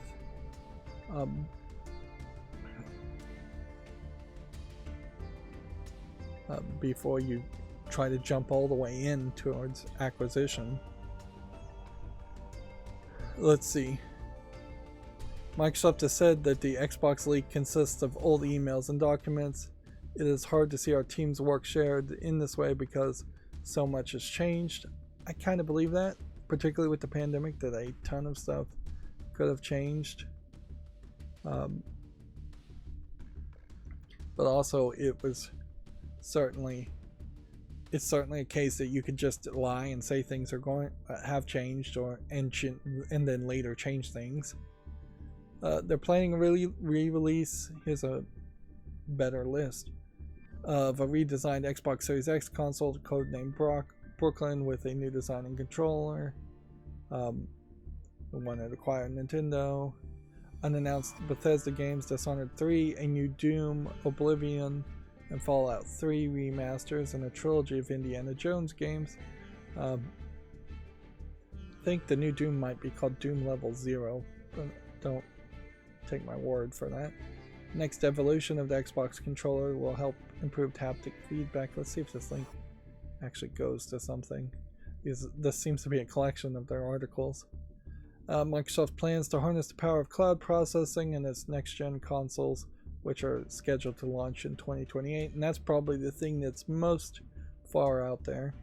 And yes, Microsoft would love to do that. Will they actually succeed this time in doing that? Because that's what they promised with the Xbox Series X consoles too, and it really didn't work. And yeah, we've pretty much talked about these other stories already. So here's the leaked design of the next controller. You can see the button layouts pretty much the same. There maybe is a better grip and feel. It says it has precision haptic feedback. VCA's haptics also double as speakers. Accelerometers. Well, doesn't that mean then you could tilt the controllers? Quieter buttons and thumbsticks. Apparently when you lift the controller it wakes up just by movement. It's going to have the same ergonomics as Merlin, whatever Merlin is. Same layout and action buttons. A special edition, limited edition, and extreme deluxe edition options as expected. New modular thumbsticks, potentially meaning you could pull off a thumbstick and replace it with a different one, or maybe you could pull the thumbsticks completely out and replace them as they get worn out. The next sentence here is improved longevity and continued build improvements. Rechargeable and swappable batteries, still recycled materials and less resin, and repair and disassemblability.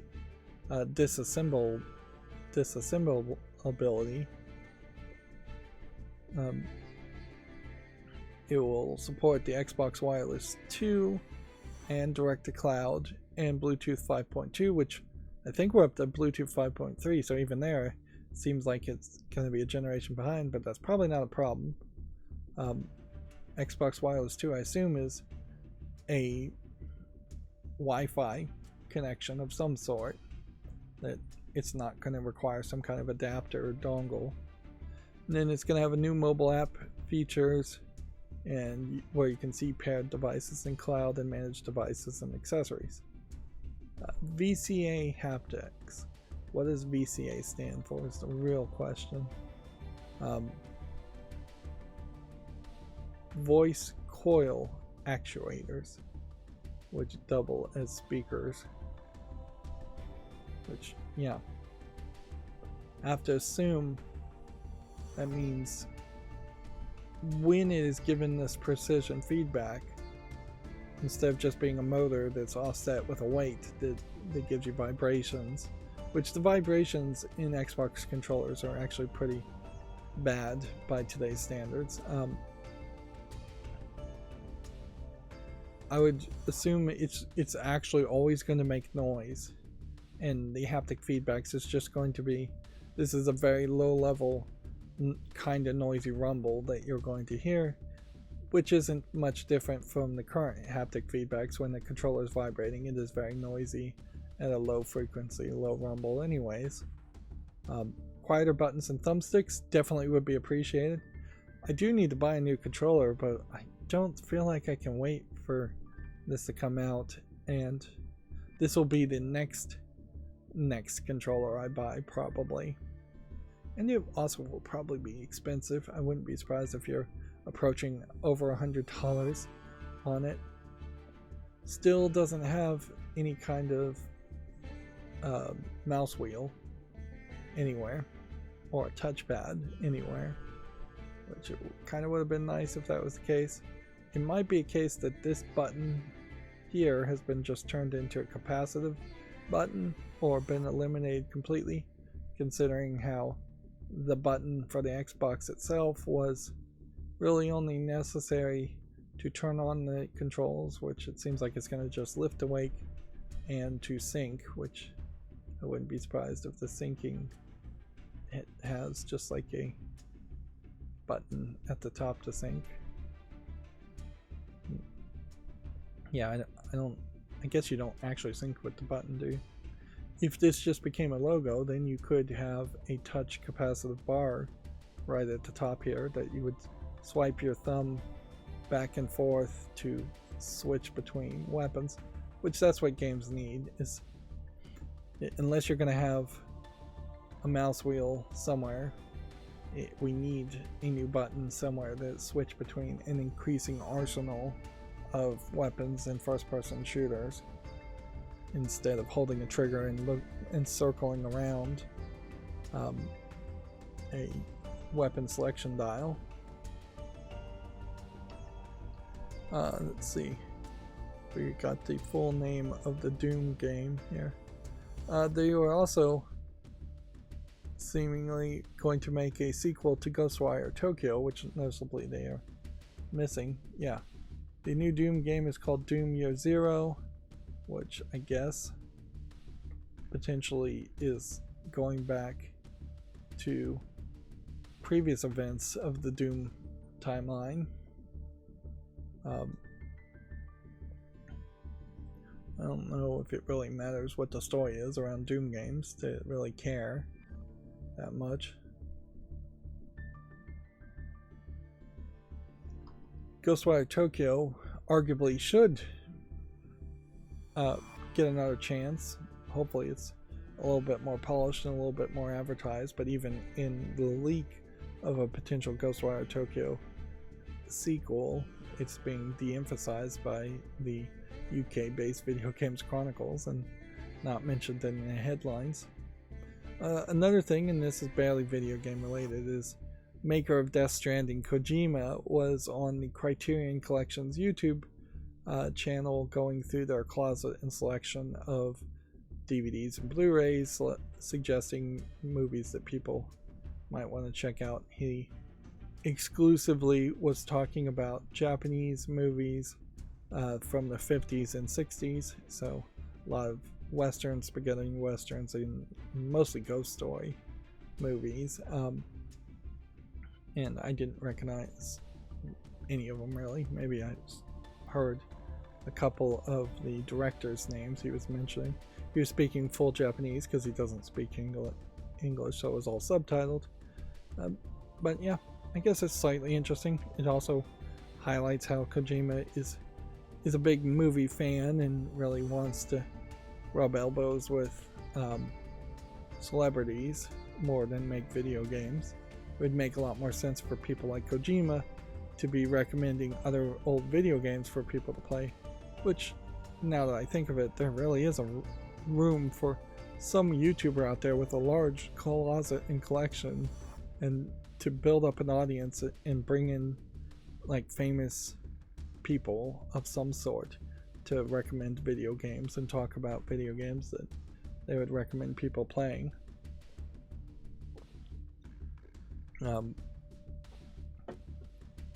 And I think the Criterion Closet in particular is only allowing them to recommend things that Criterion Collection has remade. So maybe a fairly small subset. Here we have the wall of text as far as Terraria's creators moving away from Godot and giving money to Godot Game Engine and FNA. Even at this though, trying to skim here. I'm not sure what FNA is.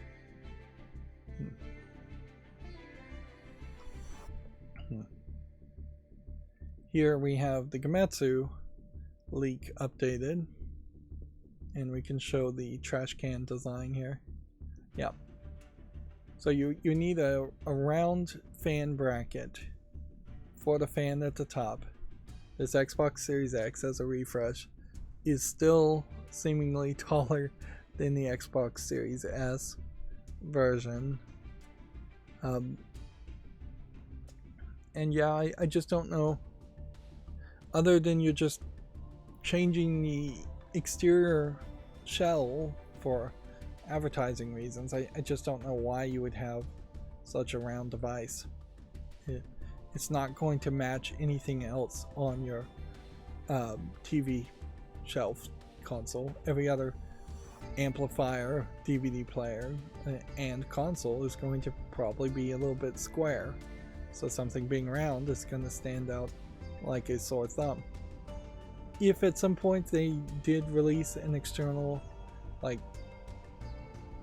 disk drive, this could be the future of how consoles are, is that they just don't have drive slot trays in them and you just plug in a USB disk drive, which that could be fine.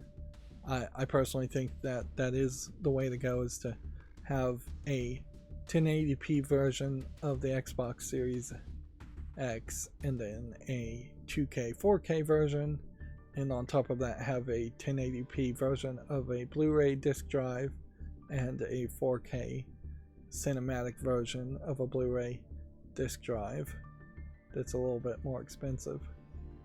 That's 4 builds of things versus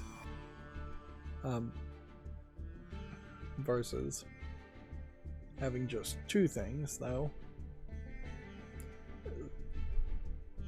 There's more in Gametsu here as far as the leak, but I'm not sure I particularly care too much around all of this. I mean, you can see the picture here from the original Xbox in 2001 to what they're calling next gen in 2028, and they're calling that full convergence, whatever that's supposed to mean as far as cloud programming, I guess. These are all basically pitches and ideas. They're in the production state. Here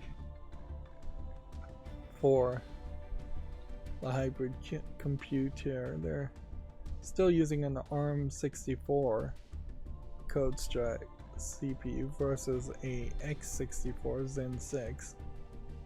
So they're debating, I guess, whether they want to go to ARM64 instruction set.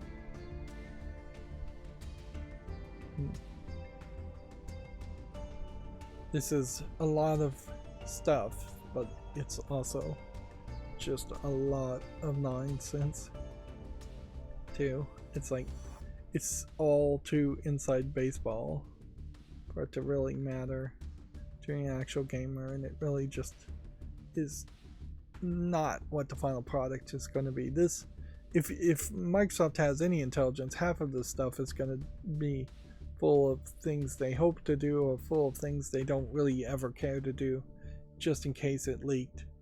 But noticeably, I don't know if they're that smart, because you have like a code name here called Elwood, and then it says Xbox Series S refresh. Why not just use code names and remove anything other than the code name? What's the point of having code names for a project and then revealing the code name in any documentation? It's not good security, which inherently, even like CIA and FBI, I imagine, are not as good with keeping things secret in their files as they should be. And I can pretty much tell you that non-government agencies are not good about keeping things secret. You really need somebody who's even slightly more paranoid than I would say I am to implement good security procedures as far as keeping notes and records. And even at that level of paranoia has a hard climb to get into the brains of all your employees, because it's going to be the one idiot employee who has password for their password that is the weak link to the whole system. Yep, there's quite a lot in this Gematsu article. They tend not to have that much. So much so that you have Gematsu actually collapsing the sub-articles, which I've never seen Gematsu do that either. Microsoft wants an all-digital Xbox Series X in 2024 and a next-gen cloud hybrid in 2028. Almost certainly you'll get some feedback as far as the all-digital Series X, and it won't be round, and it will be sold as potentially a cheaper option. It basically has to be a cheaper option. There's no level of improvement you could claim it has to justify it being more expensive without a disk drive. Even if you start limiting and stop making the disk drive version of the Xbox Series X, that you're just not going to sell people on going diskless. People like the idea of disks, and people aren't going to get away from that idea until they get really, really used to it. Even now, when Netflix is getting rid of their disc-based mailing service, people are still not 100% used to the idea of just streaming TV. F-Zero 99 will get more tracks soon. New modes may follow. A data miner has found that the arcade and survival modes exist in the code. I'm not sure if any of this has actually been confirmed by Nintendo, but yeah, definitely would make sense for there to be new tracks added to a racing game, although I'm not sure if any of these 99 mobile online games really do get that much long-term support or updates. Square Enix has made a claim here that they will, quote, upgrade old properties to AAA games to boost its performance. The president, Takashi Kiryu, wants to re-energize Square Enix's HD games division by bringing some properties from the back catalog into the spotlight. Upgrading a game that wasn't a AAA game into a AAA game is not really an upgrade. In my book, that would be a full-on remake of a game. Inherently, I think this is just the latest flailing of Square Enix not knowing what to do and just trying to look for a way to make some money, and or find somebody else to blame when they don't make enough money. I'd have to kind of go through Square Enix's back catalog to even be certain as far as what they really have to offer. And see, you see in this GameDeveloper.com article them showing a screenshot of, I don't know what game this even is supposed to be. Yeah, like I can't even really identify this game. I kind of have a thought of what the game is, but I can't remember the name of it. But if it's the game I'm thinking of, I don't know if that's even owned by Square Enix. But the point I was trying to make is this looks like a Western game that they're saying they would upgrade to AAA games. Whereas I wouldn't be surprised if Square Enix is just going to try and double down on Final Fantasy 1, 2, and 3 and upgrade those games in their mind somehow to a AAA game. Again, if you said remake Final Fantasy 1, 2, and 3 into a AAA game, I'd be much more on board with that idea. But I seriously, even if I did bother to spend the extra time, which I'm not going to look at a list of all the Square Enix games, I'm not going to see a list of games that are AA games just to the point of being a AAA quality game, and they just need that little push to get over the line. Cyan also tweeted out that Myst is 30 years old this Sunday, so yeah. As another part of Dear Esther, though, that in the comparison to Dear Esther in the visuals, every island and screenshot in Myst is visually very different and audio-wise very different, and it feels like you're in these surreal worlds, and it's just a much more interesting experience as you travel and walk around the world. Whereas the 4 chapters in Dear Esther is 3 of them you're on top of a dreary brown full of rocks and garbage island, and then 1 you're in a dark cave with a few interesting visual spots, but that's about it. The island you're on in Dear Esther, being from a UK team,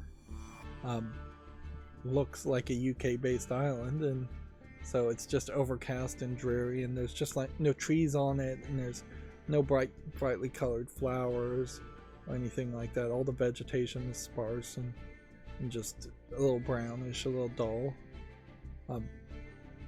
Inherently, another complaint, and it may very well be an unfair complaint, is that UK based game developers just don't think of themselves as competing with either Japanese game developers or American game developers in California, or in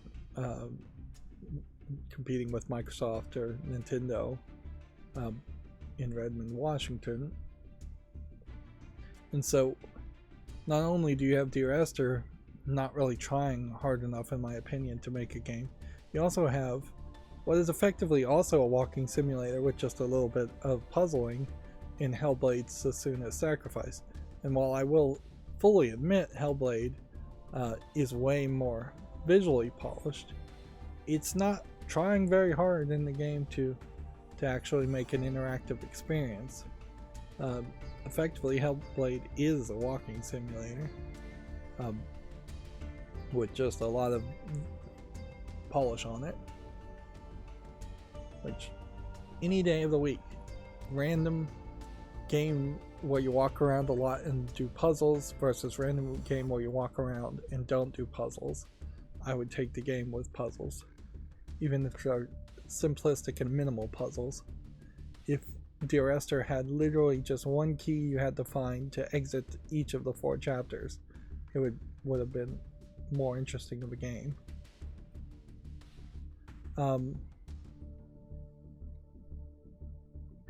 There was the story we talked about in the last stream as far as the creator of Fables making Fables public domain, Bill Willingham. And while his Substack post here doesn't get into the legalese of how he does it, he does get into the philosophy here, as I read this off screen after last stream. In the past decade or so, his thought on how to reform the trademark and copyright laws in this country, I assume, the United States, and others, I suppose, have undergone something of a radical transformation. The current laws are a mismatch of unethical backroom deals to keep trademarks and copyrights in the hands of large corporations and who can largely afford to buy the outcomes they want. Okay, so that's his opinion. I tend to pretty much agree with that. So he's making this template for radical reform, so by that he would like to see, and it's not exactly what I would like to see because it still is perhaps a little too creative focused, but he would like to see any IP is owned by its original creator for up to 20 years from the point of first publication, and then it goes into public domain for any and all these, which public domain after 20 years is way better than 75 years after the death of the creator, and I think even Disney is trying to push for even more than 75 years after the death of the creator, to the point where I think they're trying to push for 75 years after the death of the corporate entity of Disney, which really can only happen in maybe bankruptcy.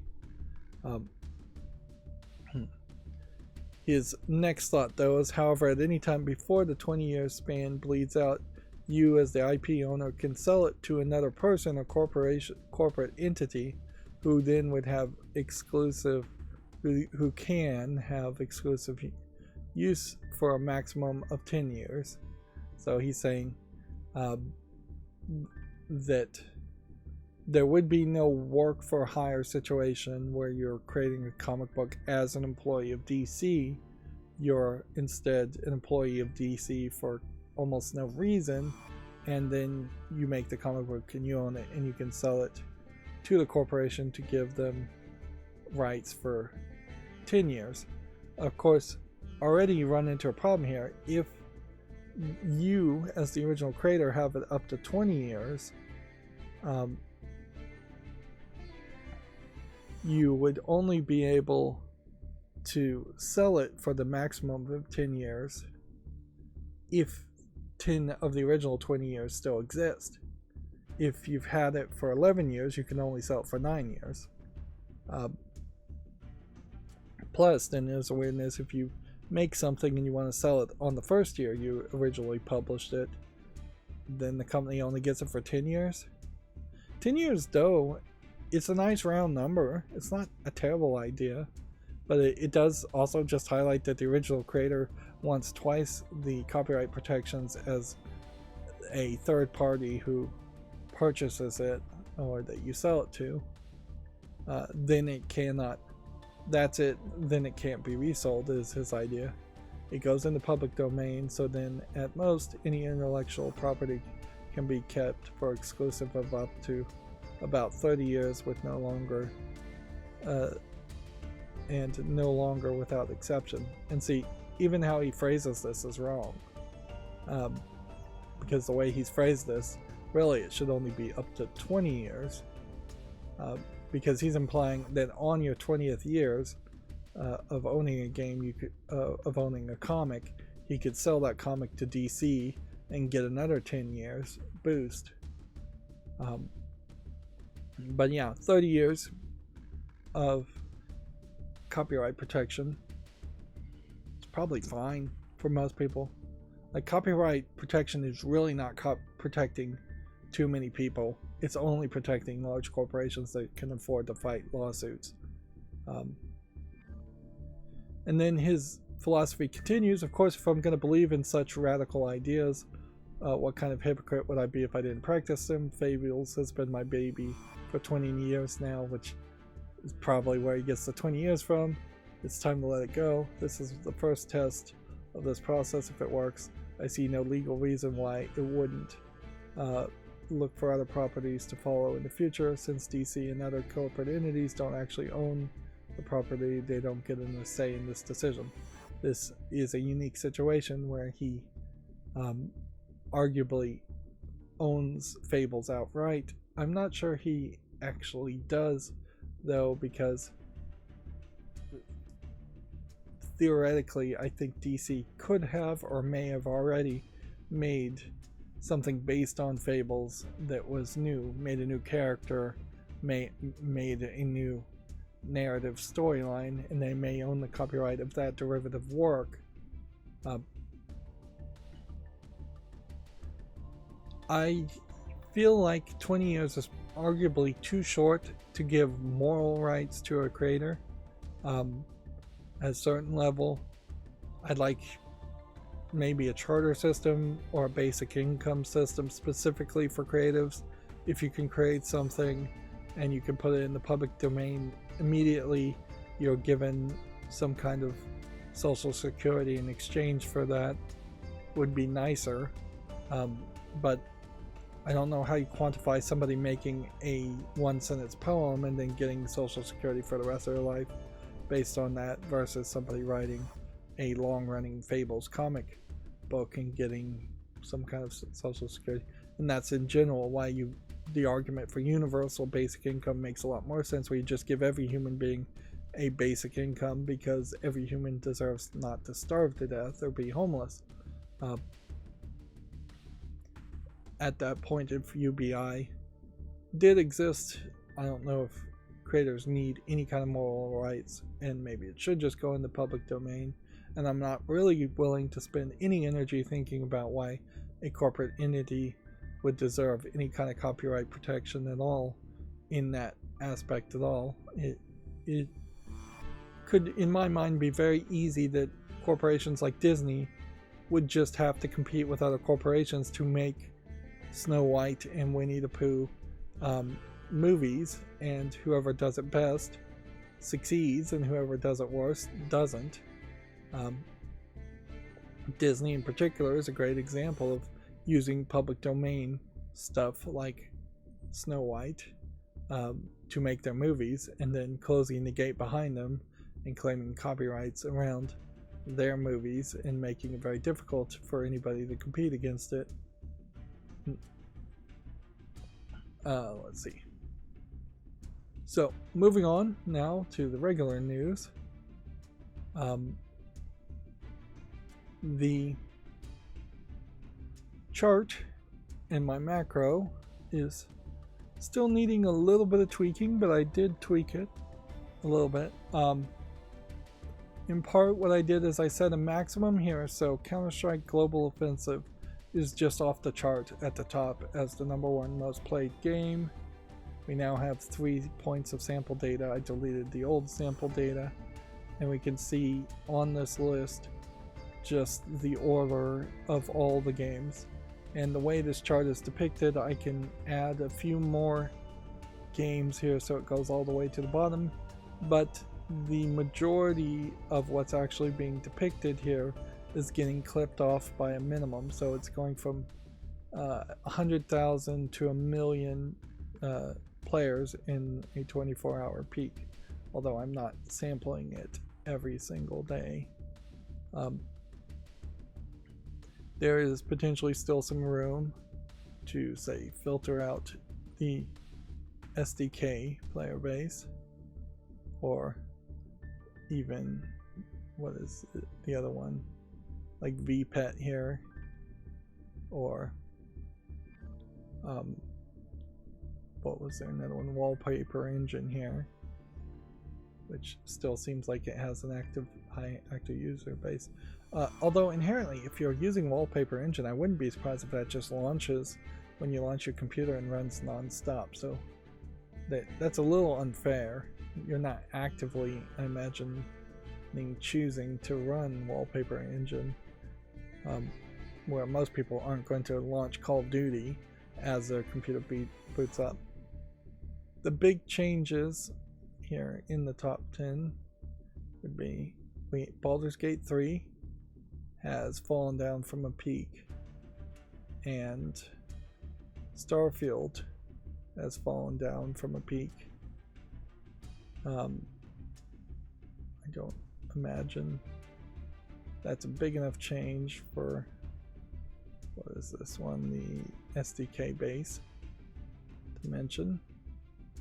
And then there are some games here that have peaked up and then fallen down below the 100,000 rate.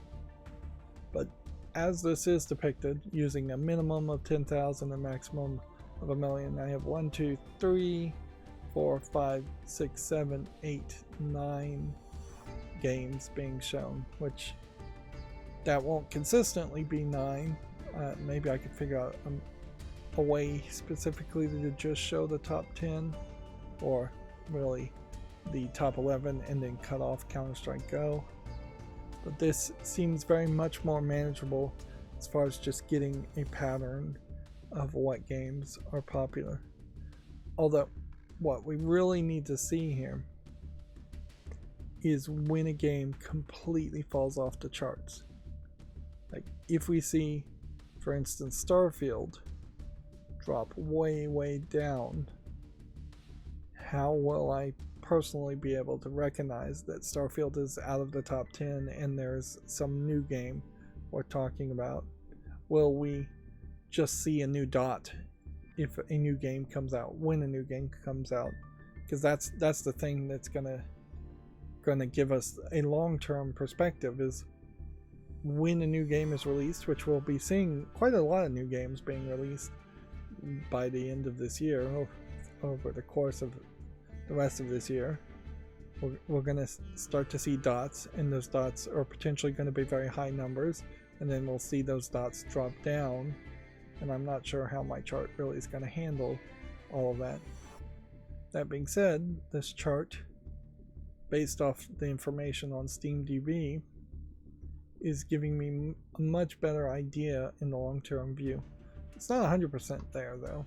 Like, these numbers are still kind of hard to read. I could see making the fonts bigger, and the coloring and scale and everything probably could use tweaks if I knew how to tweak it and make it look better. Moving on to the Video Games Chronicle articles, I changed the font a little bit on all of the banner pop-ups, so it feels like just kind of consistently having everything at 32 font size versus some of them being at 64 font size has fixed a lot of the readability that I felt like it had, as far as just not being a good enough font to read. I'm still not 100% sure though. I shouldn't just make it always a black background with white text, and I didn't change that part, so there's always room for more improvement. Most of these stories from Video Games Chronicles I imagine we've already talked about. Game Pass titles for PC and cloud being announced, talked about that. A new Tekken 8 character and closed beta test has been announced. I believe it was King of Fighters has been quoted as being designed for more modern, more casual players. So it's kind of weird to have a fighting game target modern game style players and casual players. But yeah, probably helpful if at least one company tries that. Square Enix wanting to upgrade some existing IPs to AAA status rather than solely attempting to create brand new IPs to bolster its HD games portfolio. Noticeably though, of the games available to Square Enix on this, look, this may be Far Cry. They don't own Lara Croft anymore. This might be a Dark Souls, Demon Souls, Bloodborne. I don't know if you can do too much to remake Nier Automata or the Nier series, and then you've got modern Final Fantasy and old Final Fantasy games. And see, this is probably a Q&A session, so his response may actually mean absolutely nothing.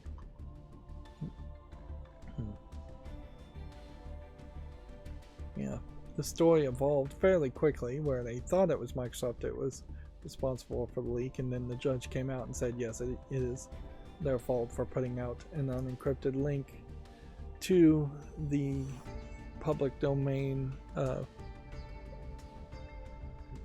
court filings.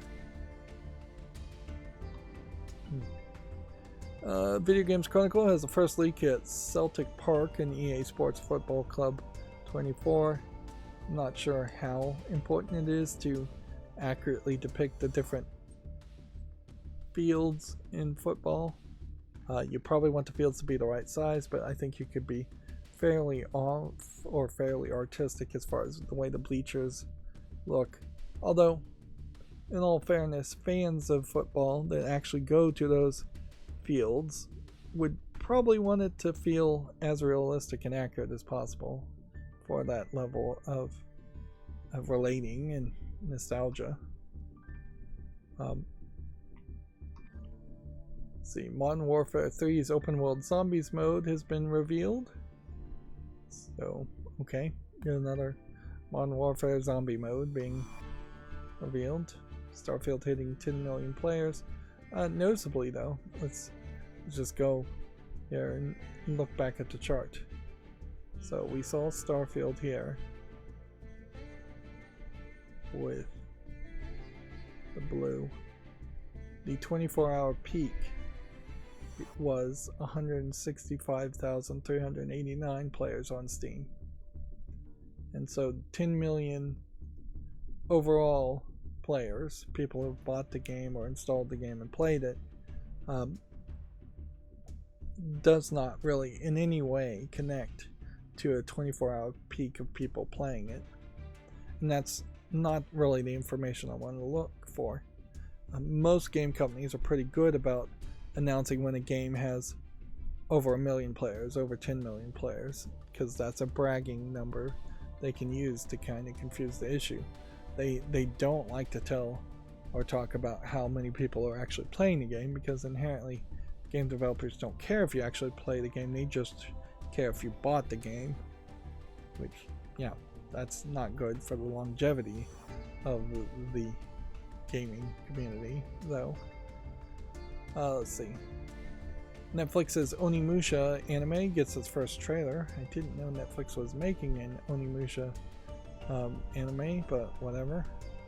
And this, again, is probably a case where they're calling it an anime, but then they're not really paying or anybody who is Japanese to animate it. And even the style feels a little off from what you would expect a Japanese anime team to make. Although maybe that is fairly in line with the Onimusha game.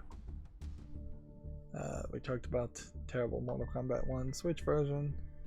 Like a Dragon Infinite Wealth gets a release date alongside a 15-minute trailer. It's coming out on January 26th.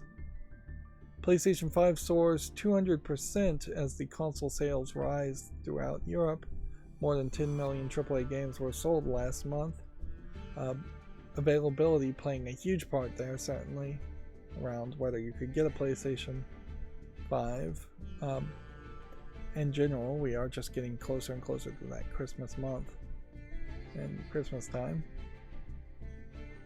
The UK regulator reportedly is due to rule on the Microsoft Activision merger next week, which I'm not sure if, at this point, if this ruling goes through positively for Microsoft, that the merger can't just be completely completed. I think maybe the United States and FTC could challenge it after the fact, but I'm pretty sure that the US FTC has already been told they cannot block the merger in its current state.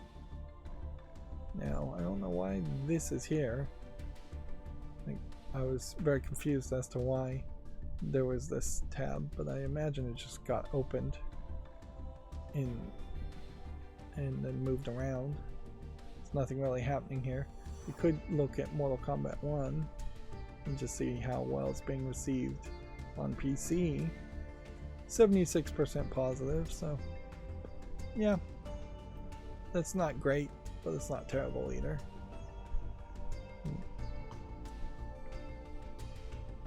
And then I got jumped around some there.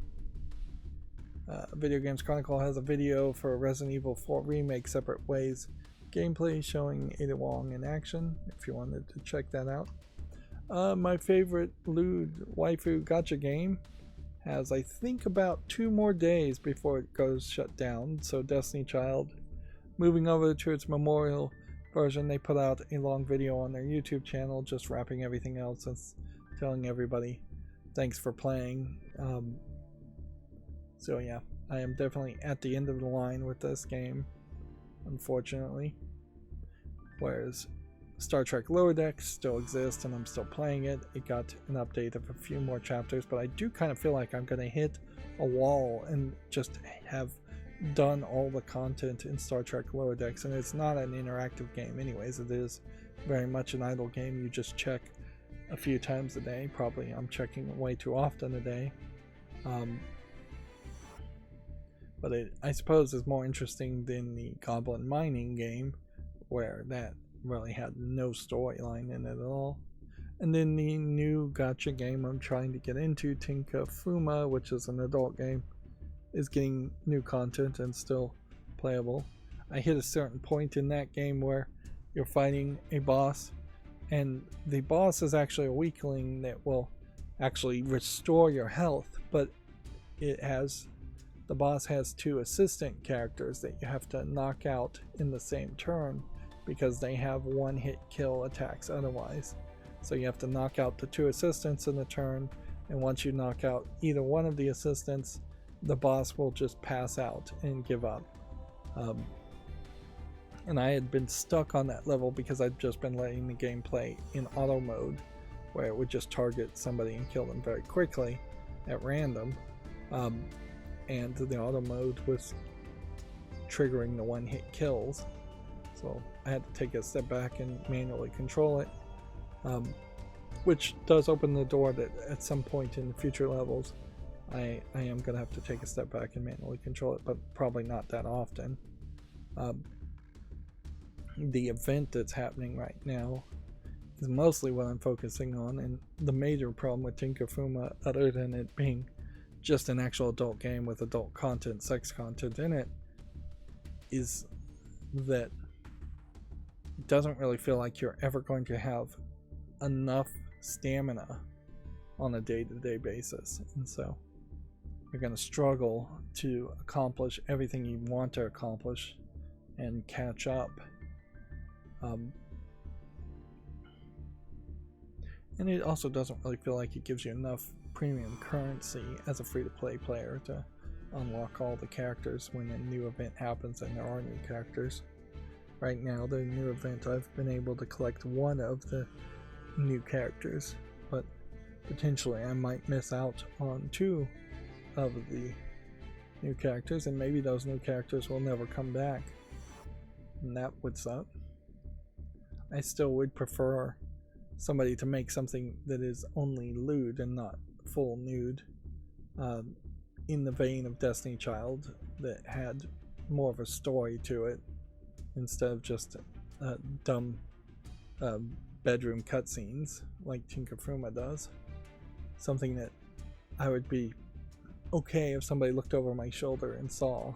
I'd be okay if somebody saw somebody slightly lewd in lewd high fashion outfits in Destiny Child. I really wouldn't be okay if somebody looked over my shoulder and saw Tinka Fuma and there's just topless characters all around it. There's also a weird limitation as an adult game in that it focuses on toplessness and not bottomlessness, because it's being sold in a lot of Asian countries where it has to censor the bottom anyways. But I guess that's my recap of what I'm wasting my time on my cell phone with. Moving back to video game news. I got really distracted there. Starfield is the 5th fastest selling game in Europe this year. 2028 for next Xbox console. Lies of P Game Pass came out a day earlier, ahead of its Tuesday general review release. I'm not sure if Lies of P is on Steam yet, but it would be interesting to see how the reviews would be now that it's Wednesday. I heard people generally liking it, but I don't think it's gonna blow people out of the water or convince a lot of convince people who aren't fans of Bloodborne style games to play Lies of P. And I don't feel like Lies of P has done any good job advertising itself. Apparently tentative changes to the Unity's install fee policy have leaked, which, yeah, a leak on potential tentative, non-permanent, non-final changes is not very much newsworthy. It's not worth reading. Let's just all wait a week and see what Unity says as their final policy, and see if they actually stick to that final policy, and see how game developers react to it. Inherently, I'm not sure that many Unity developers are going to stick with Unity no matter what Unity does. And yeah, I kind of look forward to a lot of companies trying Godot engine and remaking their games, but inherently, if you start to see a lot of Unity engine games taken down from Steam, and then you're getting worse versions in the Godot engine just because they don't know how to program and make games in the Godot engine, this could be a major backslide for people who own Unity games overall. And it would be much better for the gaming community in particular for lawsuits to happen, and there be something that forces Unity to say, no, we're not going to charge an install fee for old games, and that anybody who owns the games on Steam can still reinstall that game, that Unity game, and still play it as it is. Certainly, I don't feel like the end user who signed a Steam agreement or a third-party agreement for a game that was developed by some publisher or some developer then allows Unity to make another agreement to change the whole process and make the end users suffer, the gamers suffer. There's also some speculation I saw on one YouTube video that this may very well have been to target AppLovin, which is some kind of website or a service that I didn't really research enough. But it may very well just be a case that AppLovin feels like they're being targeted when Unity is really just targeting a large swath of people. Oh, speaking of targeting people, it's not video game related, but YouTube came out and demonetized, I think his name is Russell Brand's channel, specifically because people have made anonymous or pseudo-anonymous claims against him that he was a sexual assaulter in kind of this expose cancel effort. Weirdly though, it doesn't seem like any of them actually are filing charges or any kind of legal process, and YouTube is not waiting for anybody to file charges. They are just straight up demonetizing this person because they don't like it. Which, regardless of how you feel about Russell Brand, personally I don't really like him. I've never liked anything about him when I've seen it. Whenever I've seen him on rare occasions talk and speak, he sounds like an idiot who's high, who thinks he's a lot smarter than he is because he's high every time I've heard him speak. It sets a terrible precedent and a very much slippery slope argument now that any potential creator on YouTube could be demonetized just because YouTube doesn't like them. Now, Russell Brand may very well have had some kind of special contract and not just been in the YouTube Partner Program overall, and so that there might be a slight argument that it's slightly different, but not really. That doesn't really change much. The idea of deplatforming and silencing or demonetizing somebody because you don't like them is ridiculous and something YouTube didn't need to do, and it's potentially the first crack in the wall as far as the new person being in charge of YouTube not being any better than the old person in charge of YouTube to allow this to happen. If anything, they should say we don't demonetize people based on individual accusations or behavior off platform that's been accused but not proven. We only demonetize people who have been convicted of things off platform, or we demonetize them based on their actions on platform. And I think YouTube could easily have found something to demonetize Russell Brand on platform if they wanted to. And so if they really wanted to do this, they needed to at least do the theater of finding something he did on platform and demonetizing him because of that, instead of just immediately demonetizing him. Or at the very least, it would be nice if YouTube could say, it's our advertisers. Our advertisers contacted us and do not want to be associated with this specific person, and as such, we have demonetized this channel.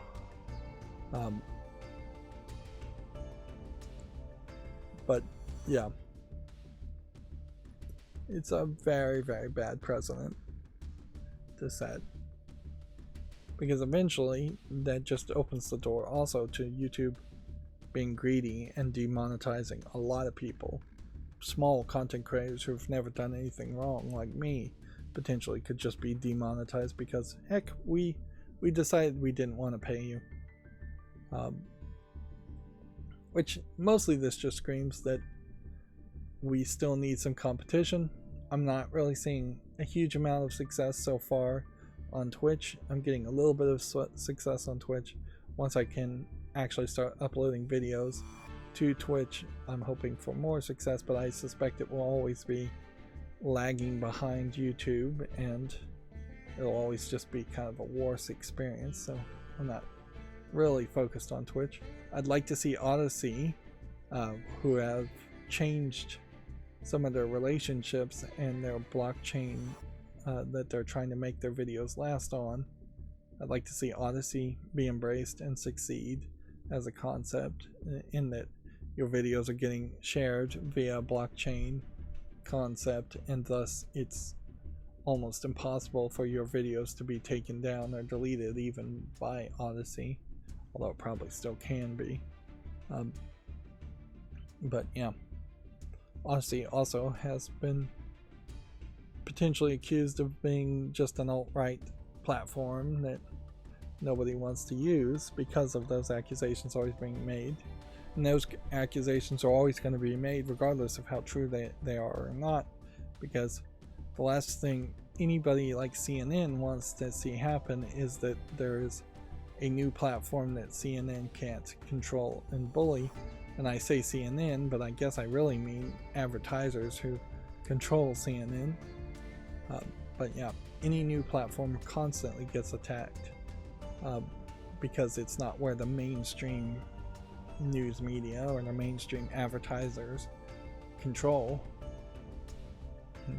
They don't want public discourse or free discourse. They want everything to be controlled by corporations.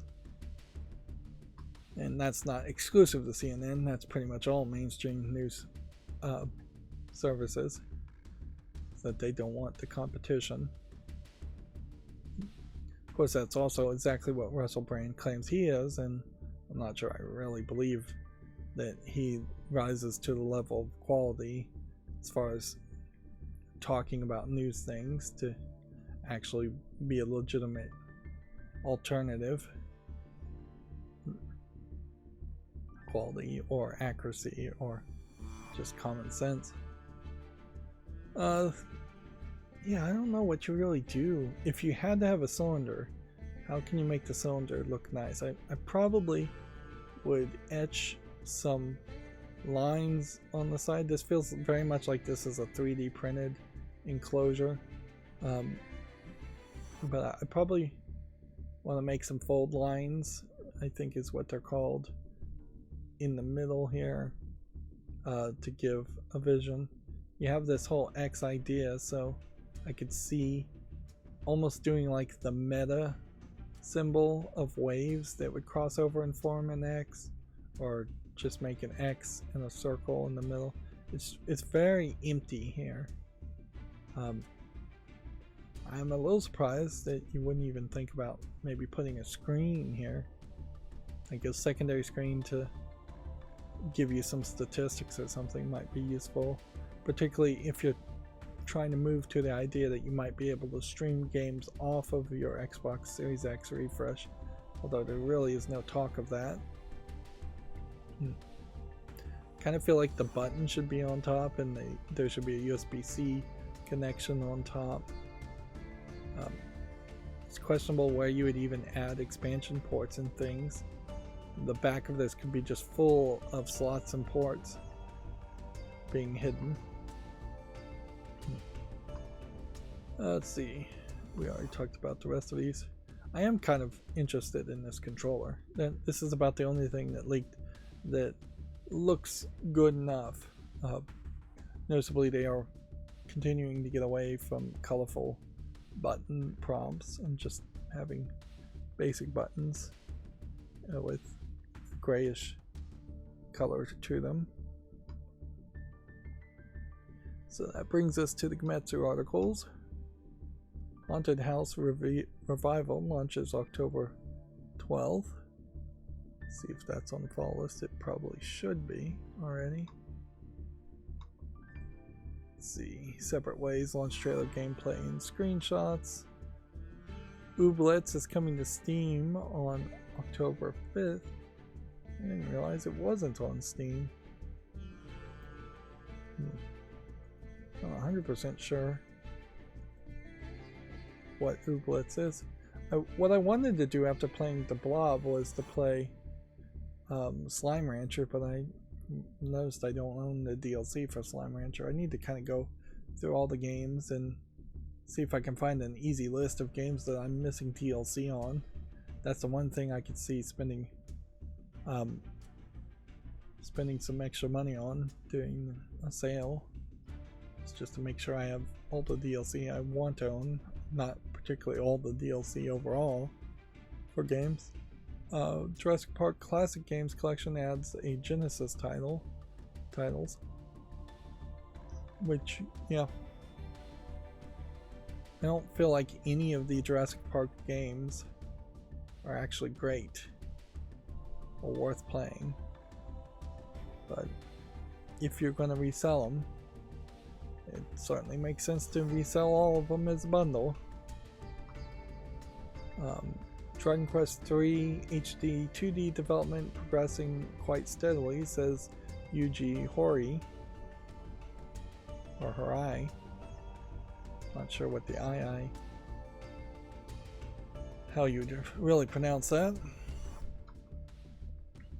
A driving action game called Futago Usagi no Gokinjo Turismo has been announced for Switch, which this is an interesting screenshot for what is supposed to be a driving game. It's a Switch driving game, so it's seemingly more of a cartoony arcade experience with anime characters, kawaii style anime characters on the side here as you're driving around. It almost feels more akin to something like a Paperboy game where you're avoiding potholes and speed traps, speed bumps. Sin Duality Echoes of Ada has been delayed beyond 2023, and a gameplay teaser trailer has been released. Yeah. This is one of the games that was announced, but honestly I don't think I could really tell you anything about it. This is, I think, the one where the guy gets the mech and then the AI projects itself as a hologram, as an anime girl, and assists you as you're doing the mech fighting. This isn't on the fall list, so I probably haven't made a short for it yet. And yeah, Tokyo Game Show should have happened by now, like completely. Maybe it's going to take all week, but I really haven't seen a lot of new announcements for games. Maybe Gamatsu will fill in that gap today. It's very possible, but I also wouldn't be surprised if we see a lot of just delay announcements, the very Japanese style of announcing a game and then delaying it multiple times. Let's see, Gamatsu says City Connection announces a Rushing Beat X return of the Brawl Brothers. Which, yeah. Okay, what kind of console is it coming to? I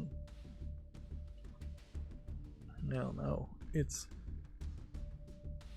a teaser trailer here for a Super Nintendo game that came out in 1992. And I'm jumping around through this video, and the audio's not clipping again. Although this teaser trailer's not really showing you anything. So the auto mute plugin is working.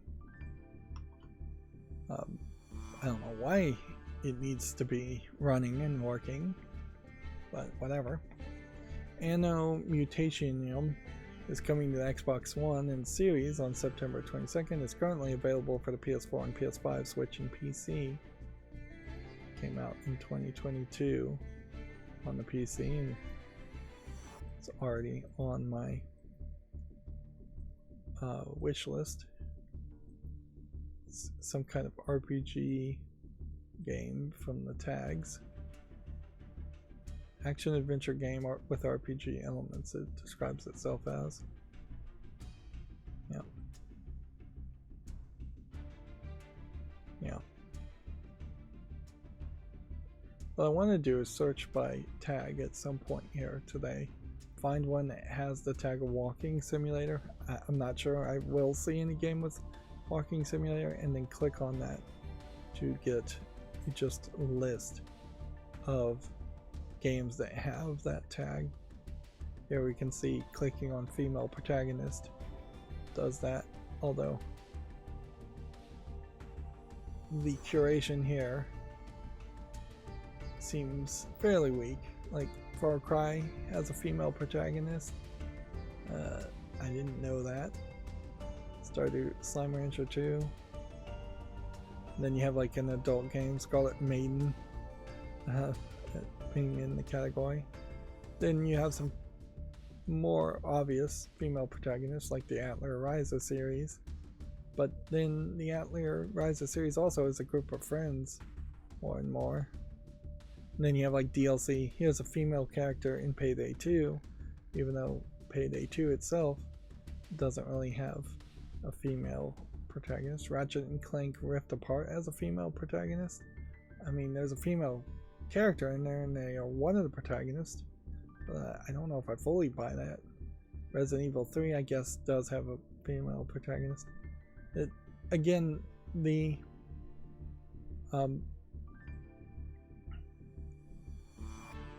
this looks kind of interesting. Here you have just a adult game with nudity as you hover over the two.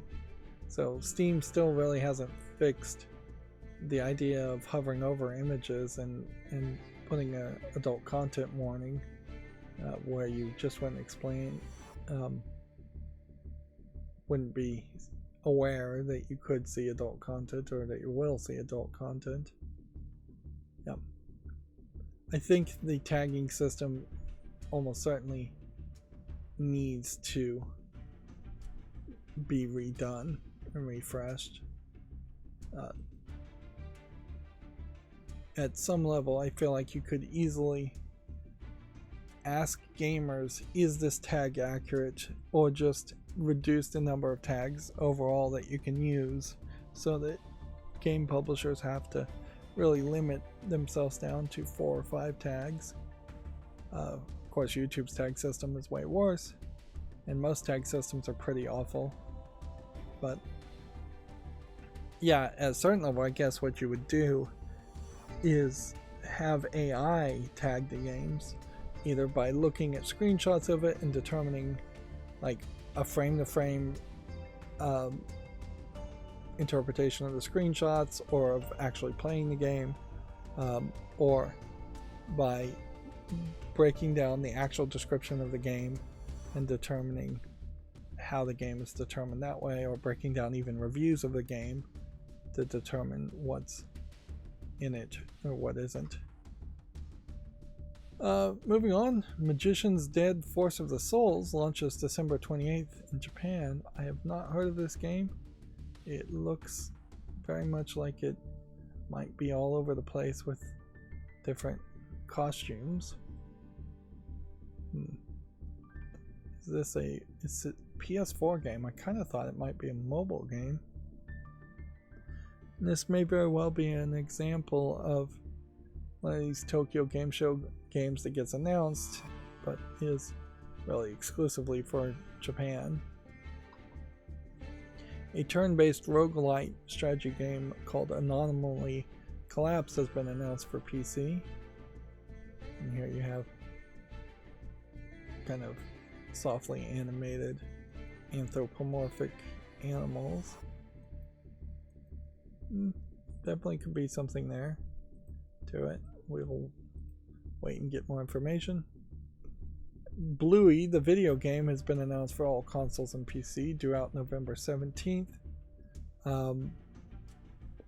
Yeah, I think Bluey is pretty popular as a kid's cartoon.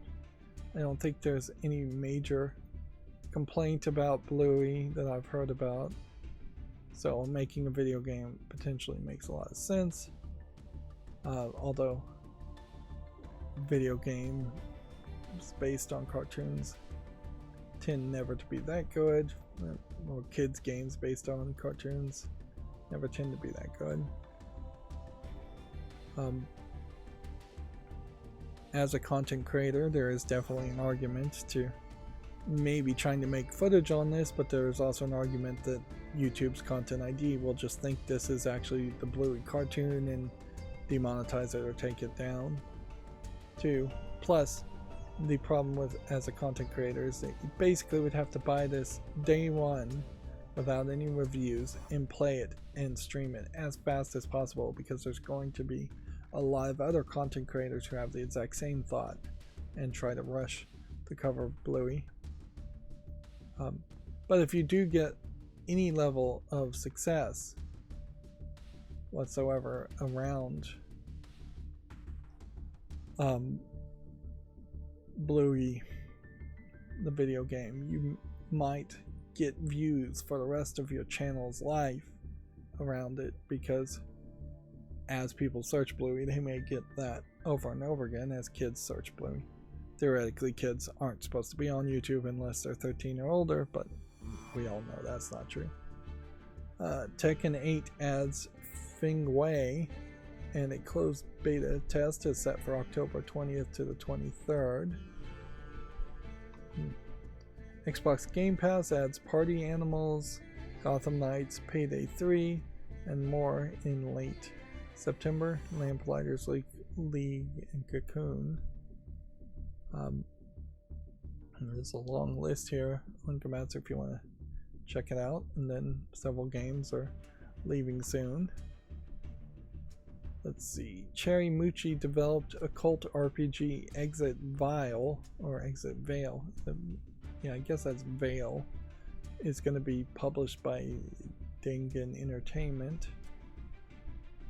Which, yeah, that's a interesting looking character. An interesting looking game. Although, maybe it feels a little unpolished in the textures. But I'm not sure that really matters.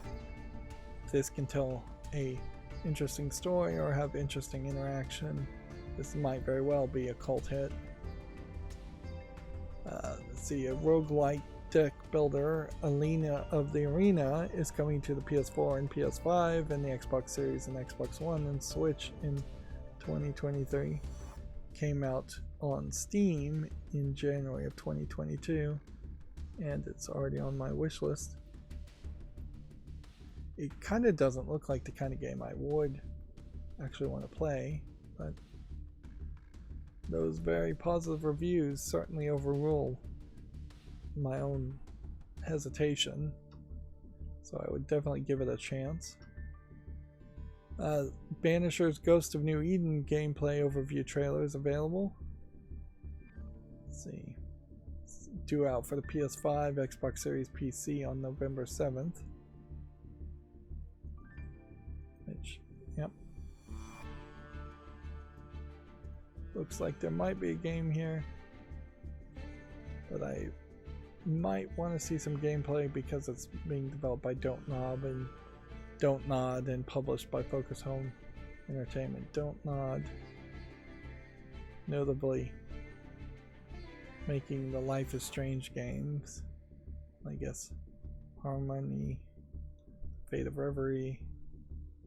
That was another thing about Dear Esther Landmark Edition, is that the Chinese Room is the maker of the remake of Dear Esther, and now they're in charge of making Vampire the Masquerade Bloodlines 2. It seems way too ambitious of a game for the style and skill of the Chinese Room, and it's also a little weird that their company is called the Chinese Room when they're a UK based team. It feels like you're exotifying and just having possibly some positive racism against Chinese people in the name of your company. Moving on, Persona 5 Tacticia details unique enemies, stage elements, charge, sub-personas, weapon crafting, and high difficulty levels. If you want to check out all of that on Gamatsu, I need to move forward faster, as always. These streams tend to go way too long, and yeah, I don't, other than be less opinionated and talk less or just stop playing Yu-Gi-Oh altogether, I don't know how to speed up these streams. My next Life as a Villainess, All Routes Lead to Doom, Pirates of the Disturbance, launches November 28th in the West. This is one of those light novel Japanese stories where they just intentionally make the title as long as possible, and then Pirates of the Disturbance is the video game subtitle of it. And I could explain the general premise of this story, but I think it's not worth really explaining.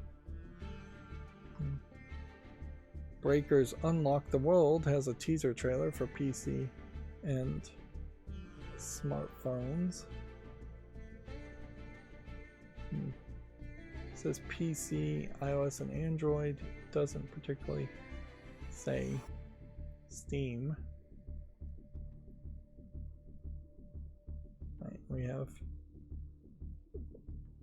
a Genshin Impact looking character in a interesting background, more realistic background, and she's kind of just walking around, and we can see a whole team and that they're on this big flying ship. And I guess that's about all we're gonna get. We pretty much, I think, have already covered the FTC leaks. We already covered Evil Dead ending development. Soul Covenant announcement trailer, details and screenshots are available if you want to check that out. On Gamatsu, it looks like you're going to be fighting a lot of robotic things. and potentially fighting with robotic things. Like a Dragon Gaiden, The Man Who Erased His Name, has an opening movie if you want to check that out on Gamatsu. We're almost done. I was concerned though we would get a lot more Gamatsu articles today, just because of the Tokyo Game Show. Like a Dragon Infinite Wealth, launching January 26, 2024. If anything, this might be an issue where the Tokyo Game Show is not doing a good enough job of actually making announcements and justifying its existence. They have the Famitsu review scores for issue 1816, reviewing quite a few games this week. Fate Samurai Remnant getting 36 out of 40, for very high. Main story taking 50 hours to clear, complete total run 100 hours. Infinity Strash Dragon Quest The Adventures of Dai, 31 out of 40. Remnant 2, 31 out of 40. Rose and Camellia Collection, 30 out of 40.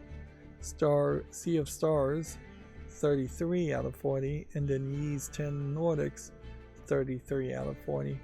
Main story taking up 40 hours. This feels like this might be new, that they're talking about the length of some games. I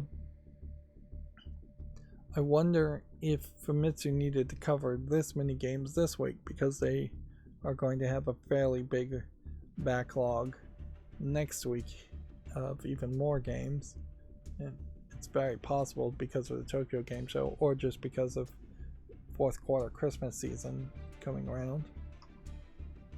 I don't think Japanese are even that big into buying gifts on Christmas, even for little kids, but yeah, I bet some of that happens, and it's not like Golden Week when they buy gifts during that time is that far away from Christmas either. Maybe a few months away. Let's see. Sin Duality Echoes of Ada, first hands-on previews and gameplay and screenshots are available on Gamatsu if you want to check that out. Then the Onimusha anime premiering November 2nd on Netflix. And then Acquire has announced the real-time RPG Scars of Mars for PC, due out in 2024. Which, if I make a YouTube short on this game now, it's gonna be a while, but you know, making a YouTube short and a clip now is better than later, on even if there's no real release date on the page at the moment. There really is no reason to delay it. The faster I make a clip, the faster I have a chance of being the only person to make that clip, or being the person on YouTube that sees those shorts. And I honestly think the YouTube shorts I'm making are working, because at least in my own subscriptions and my own suggestions, I am seeing a lot of my own clips being suggested back to me. Even though a lot of my clips are barely getting any views, it seems like it's still working as far as just being recommended. Now, what may not be working is the thumbnails aren't convincing people to actually click on the shorts or stick with the shorts and watch them all the way through. But I'm not going to put any effort into making thumbnails. That would take way too much time. I still need to improve my macro as far as scheduling videos a little bit. It's creating problems and not succeeding very well. Then we had already talked about the Persona 3 Reload third trailer, which brings us to GameDeveloper.com articles, which we probably have talked about all of these too. Embracer cutting jobs at Baldur's Gate, enhanced developer Beamdog, Phil Spencer wanting to acquire Nintendo, the massive Xbox leaks offering a picture of Game Pass costs and deals, which that might be a slightly different spin on the leak that you might want to read if you care at GameDeveloper.com. I'm going to skip it. Leak for new games, Square Enix upgrading old properties, Starfield topping 10 million players in 2 weeks, and then Evil Dead being discontinued, and then Terraria condemning Unity, which that brings the fall list cleanup as the next aspect.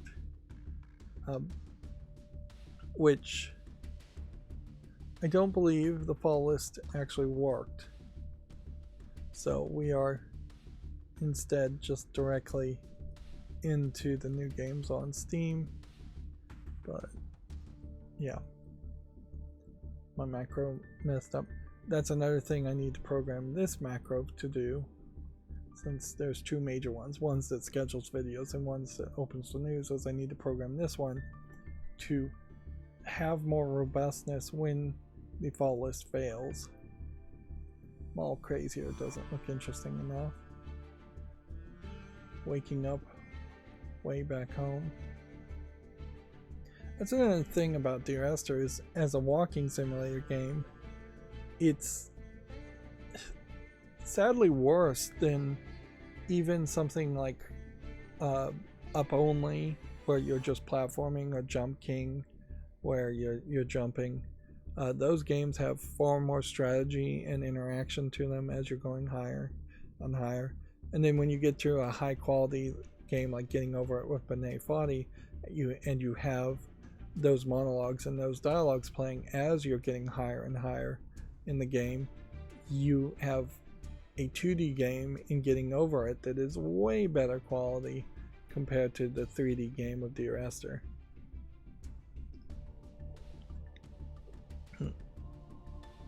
Where the only challenge in Dear Esther is if you get stuck on the rocks. Like, that's the only challenge at all. Now weirdly, I would have thought this was just a jumping game, but it doesn't actually feel like that's what this is, so I'm gonna give it a chance. Next we have Spirited Thief, which, yeah, I'm probably not gonna make a lot of decisions today, so I'm just gonna give a lot of things a chance. Apparently this is an adult game, so I do need to blur this one. Particles of Reality.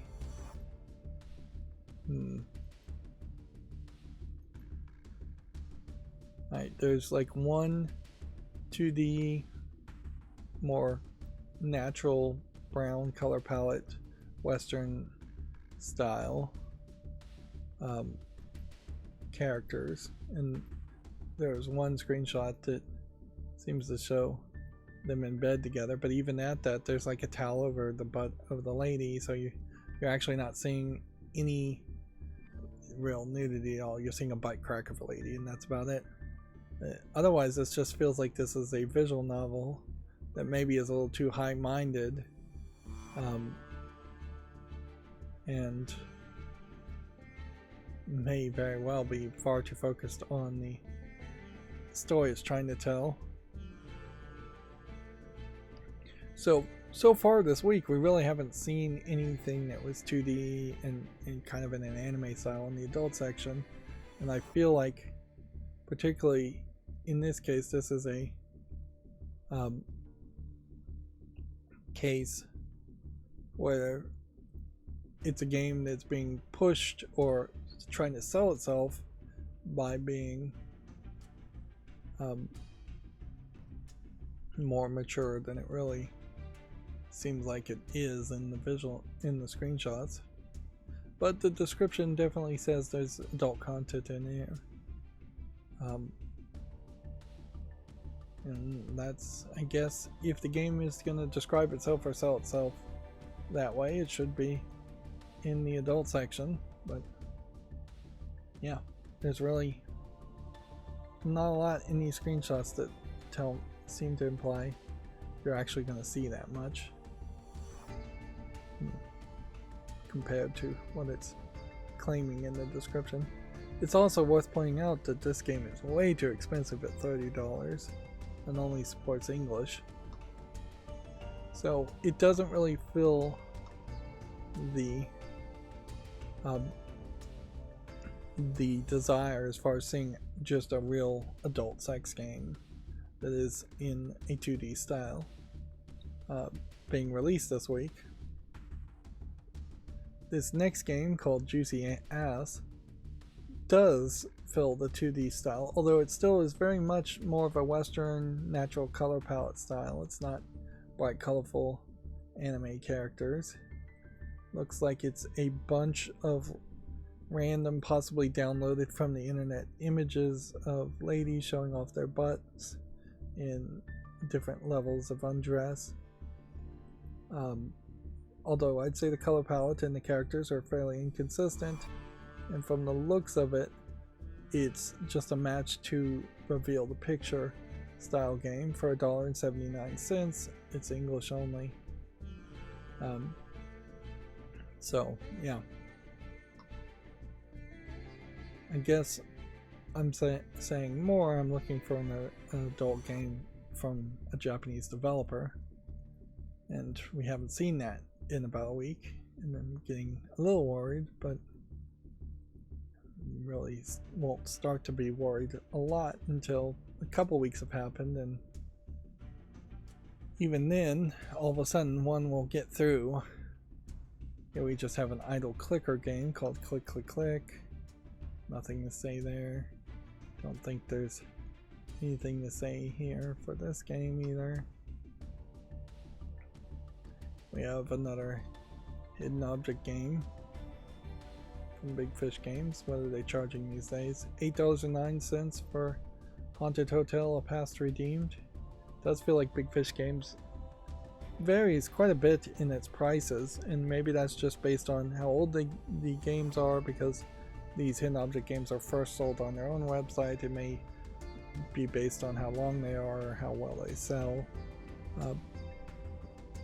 But yeah, I would say Big Fish Games as a publisher is almost the perfect example of a publisher that does a lot of business and puts a lot of things on Steam, but never really makes it feel like they're flooding Steam with games. They keep it all separate. They don't cannibalize their own audience. By the time you finish this game, that would be about the time that Big Fish Games would release a new hidden object game to replace it with. You're not going to get overwhelmed.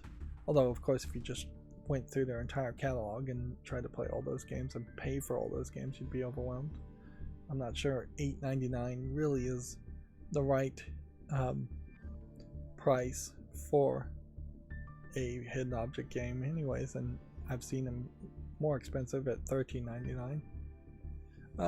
Yeah, back to Dear Esther. Return of Obra Dinn is halfway towards a walking simulator, but it is way better because of its mystery element. And Danganronpa is not a walking simulator, but 999 kinda is, the Nonary games. And that's another thing, if I was making Dear Esther, I would have done, is potentially had 4 false endings that gave you some kind of key to unlock a true ending, or 2 semi-true endings that would then unlock a key to a perfect ending. So it would, as a chart, show you the branching paths that you could go down, and have 4 specific branching paths instead of random potential paths, which is what I think Dear Esther does, is it just randomizes what dialogue you listen to. But yeah, if you had 4 artistically created paths and a map telling you you had to go through those 4 artistic bad ending paths to unlock the good endings, that would motivate me potentially to play the game a lot more. Although you're asking quite a bit there, even though Dear Esther really is only about 2.5 hours long. If you rush through it, trying to multiply 2.5 hours by 4 or 6 or 7 different playthroughs is quite a lot of time. Monsters Idol RPG doesn't look like anything of interest. Deep Triss doesn't interest me. Penrose looks to be a text-based game, so that's a nope. Golden Jar Fall is already on my follow list, so I will just leave it there. Vinterget, I think that's a no. It's just not enough visual polish in the background to say yes to that. Burger Shop 3, I think we can say no to. Defiled Survivors, probably gonna say no to that. Yeah, screenshots aren't really showing anything. Planetary Defense Force as a tower defense game. You know what? I'm gonna give this a chance. Looks like there might be something interesting here. Maybe. See, moving on. We have Exit the Backrooms. Yeah, another asset flip backrooms game. Yep. And if Duelist came out originally as a mod in like 2004 and established the idea of walking simulators, 2023 now we're still getting a lot of horror asset flip games that are basically just walking simulators. Duelist deserves a little bit of that blame, that they opened the door to say you can make games like this and you can put these kinds of games on Steam. Although in all fairness, Valve is to blame way more on that aspect. It would be very easy for Valve to just put out a tweet saying, hey, we're not going to allow any game with backrooms in the name, period. Or that heavily or focused around backrooms. We don't want backrooms games.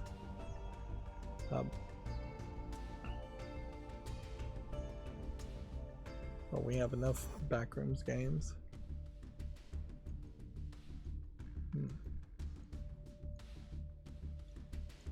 Yeah, most of these that we're looking through don't even really require commentary on it. I'll give this one a chance.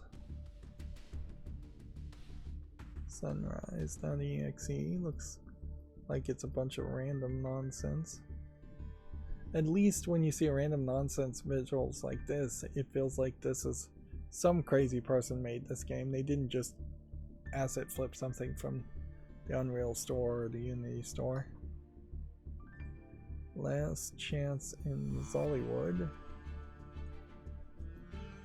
Yeah, I'll give this a chance. This is weird, but my kind of weird, I guess. Here we have another visual novel game that looks to be exclusively Japanese. So we're seeing more of this. You can see there's a soft pencil sketch style being done here. So I imagine this might be an artist who has a recognizable style who made this. And you're going with still the kawaii style of giant heads, anthropomorph, atomically inaccurate angles, skinnier arms and legs than you probably would expect, long necks also. This definitely feels like a Japanese tale being told quite a bit, and I would assume it's a visual novel where you're having a summer holiday back where you grew up after leaving for school, and this is your childhood friend. You can see in this flashback just how giant the heads are for a younger version of the character.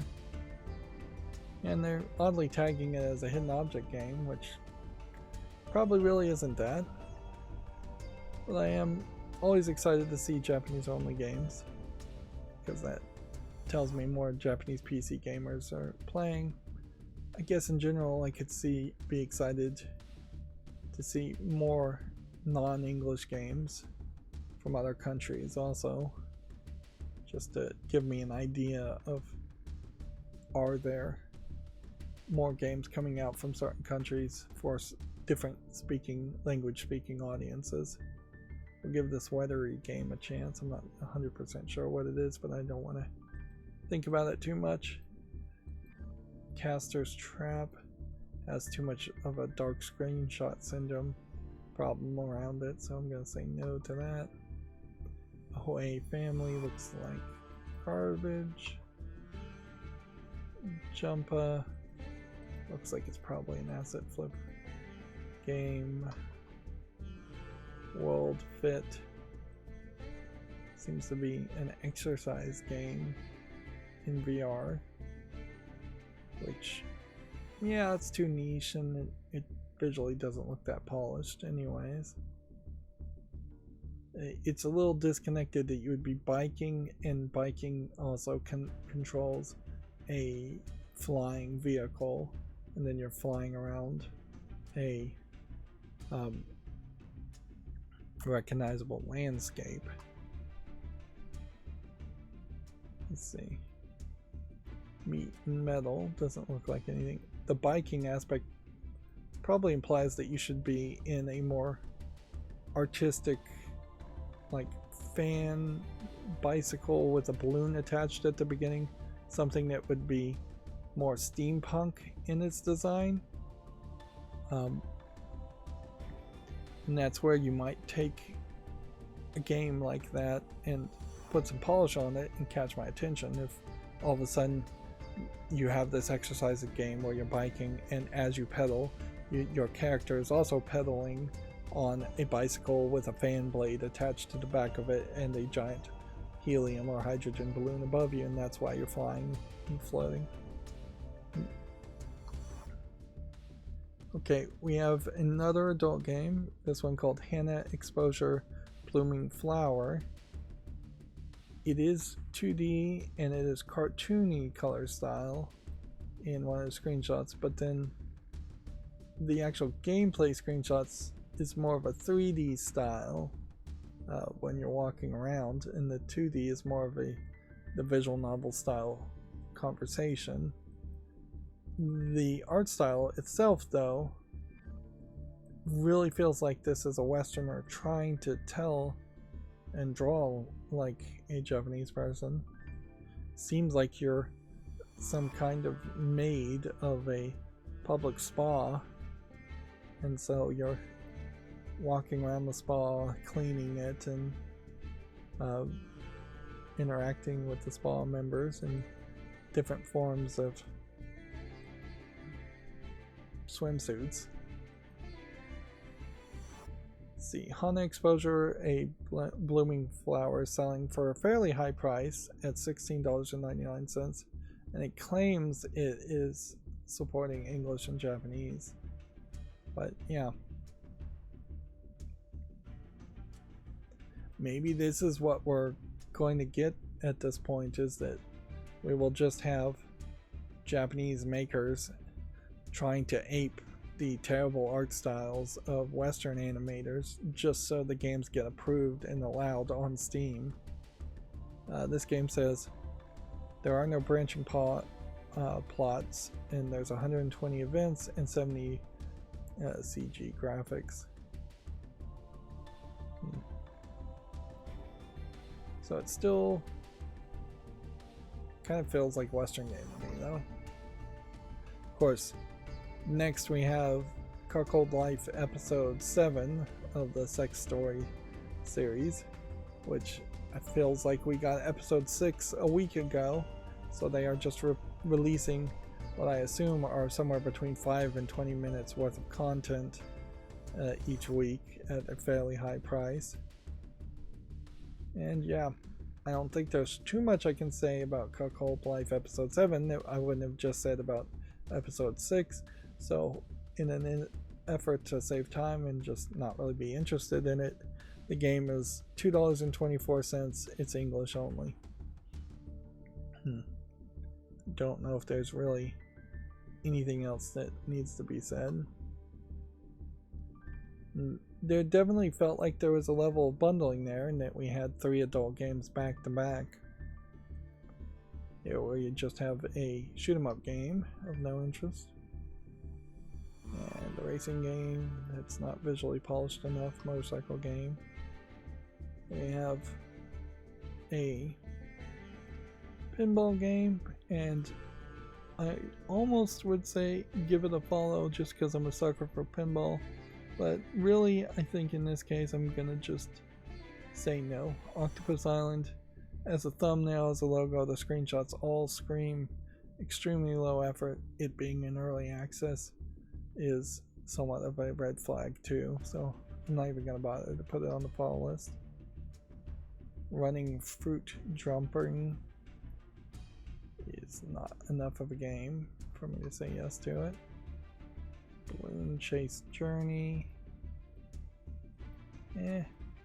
It probably isn't something here, but I'll give it a chance anyways because it does kind of have a nice level of visual polish to it. Kudos 2 looks like it's some kind of strategy game.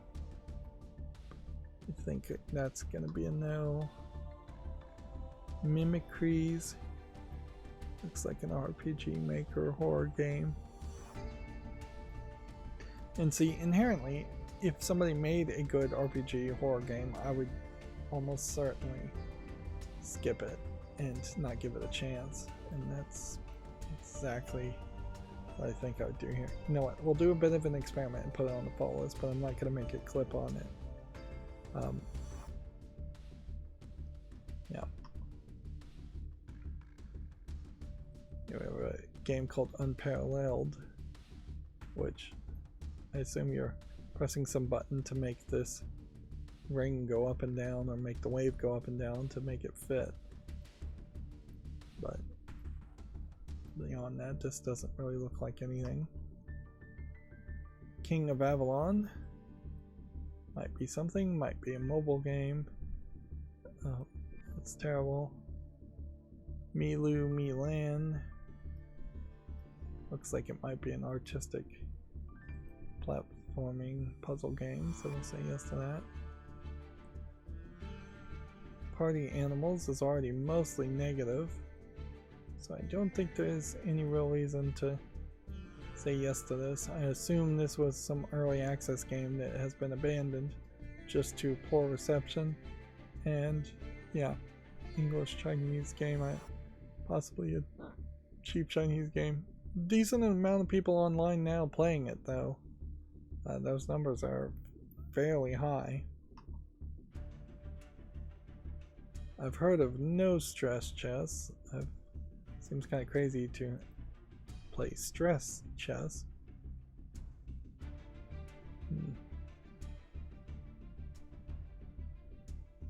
Yeah, this feels like this might be a parody or joke game on chess or No Stress Chess.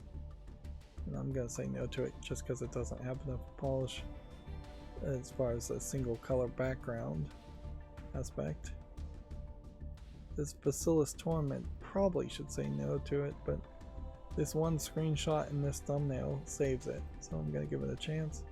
We don't even really have that many games today. Like, I thought this would be a 4-hour stream and there's 3 more games to talk about. So I'm very confused as far as maybe the Tokyo Game Show announcements haven't poured in, and we'll on Friday have a bunch of Tokyo Game Show announcements. Maybe everything is just slowing down because of Christmas coming up. But yeah, as far as random games showing up on Steam, we're not seeing a lot today. I'm gonna say no to Happy Mask here.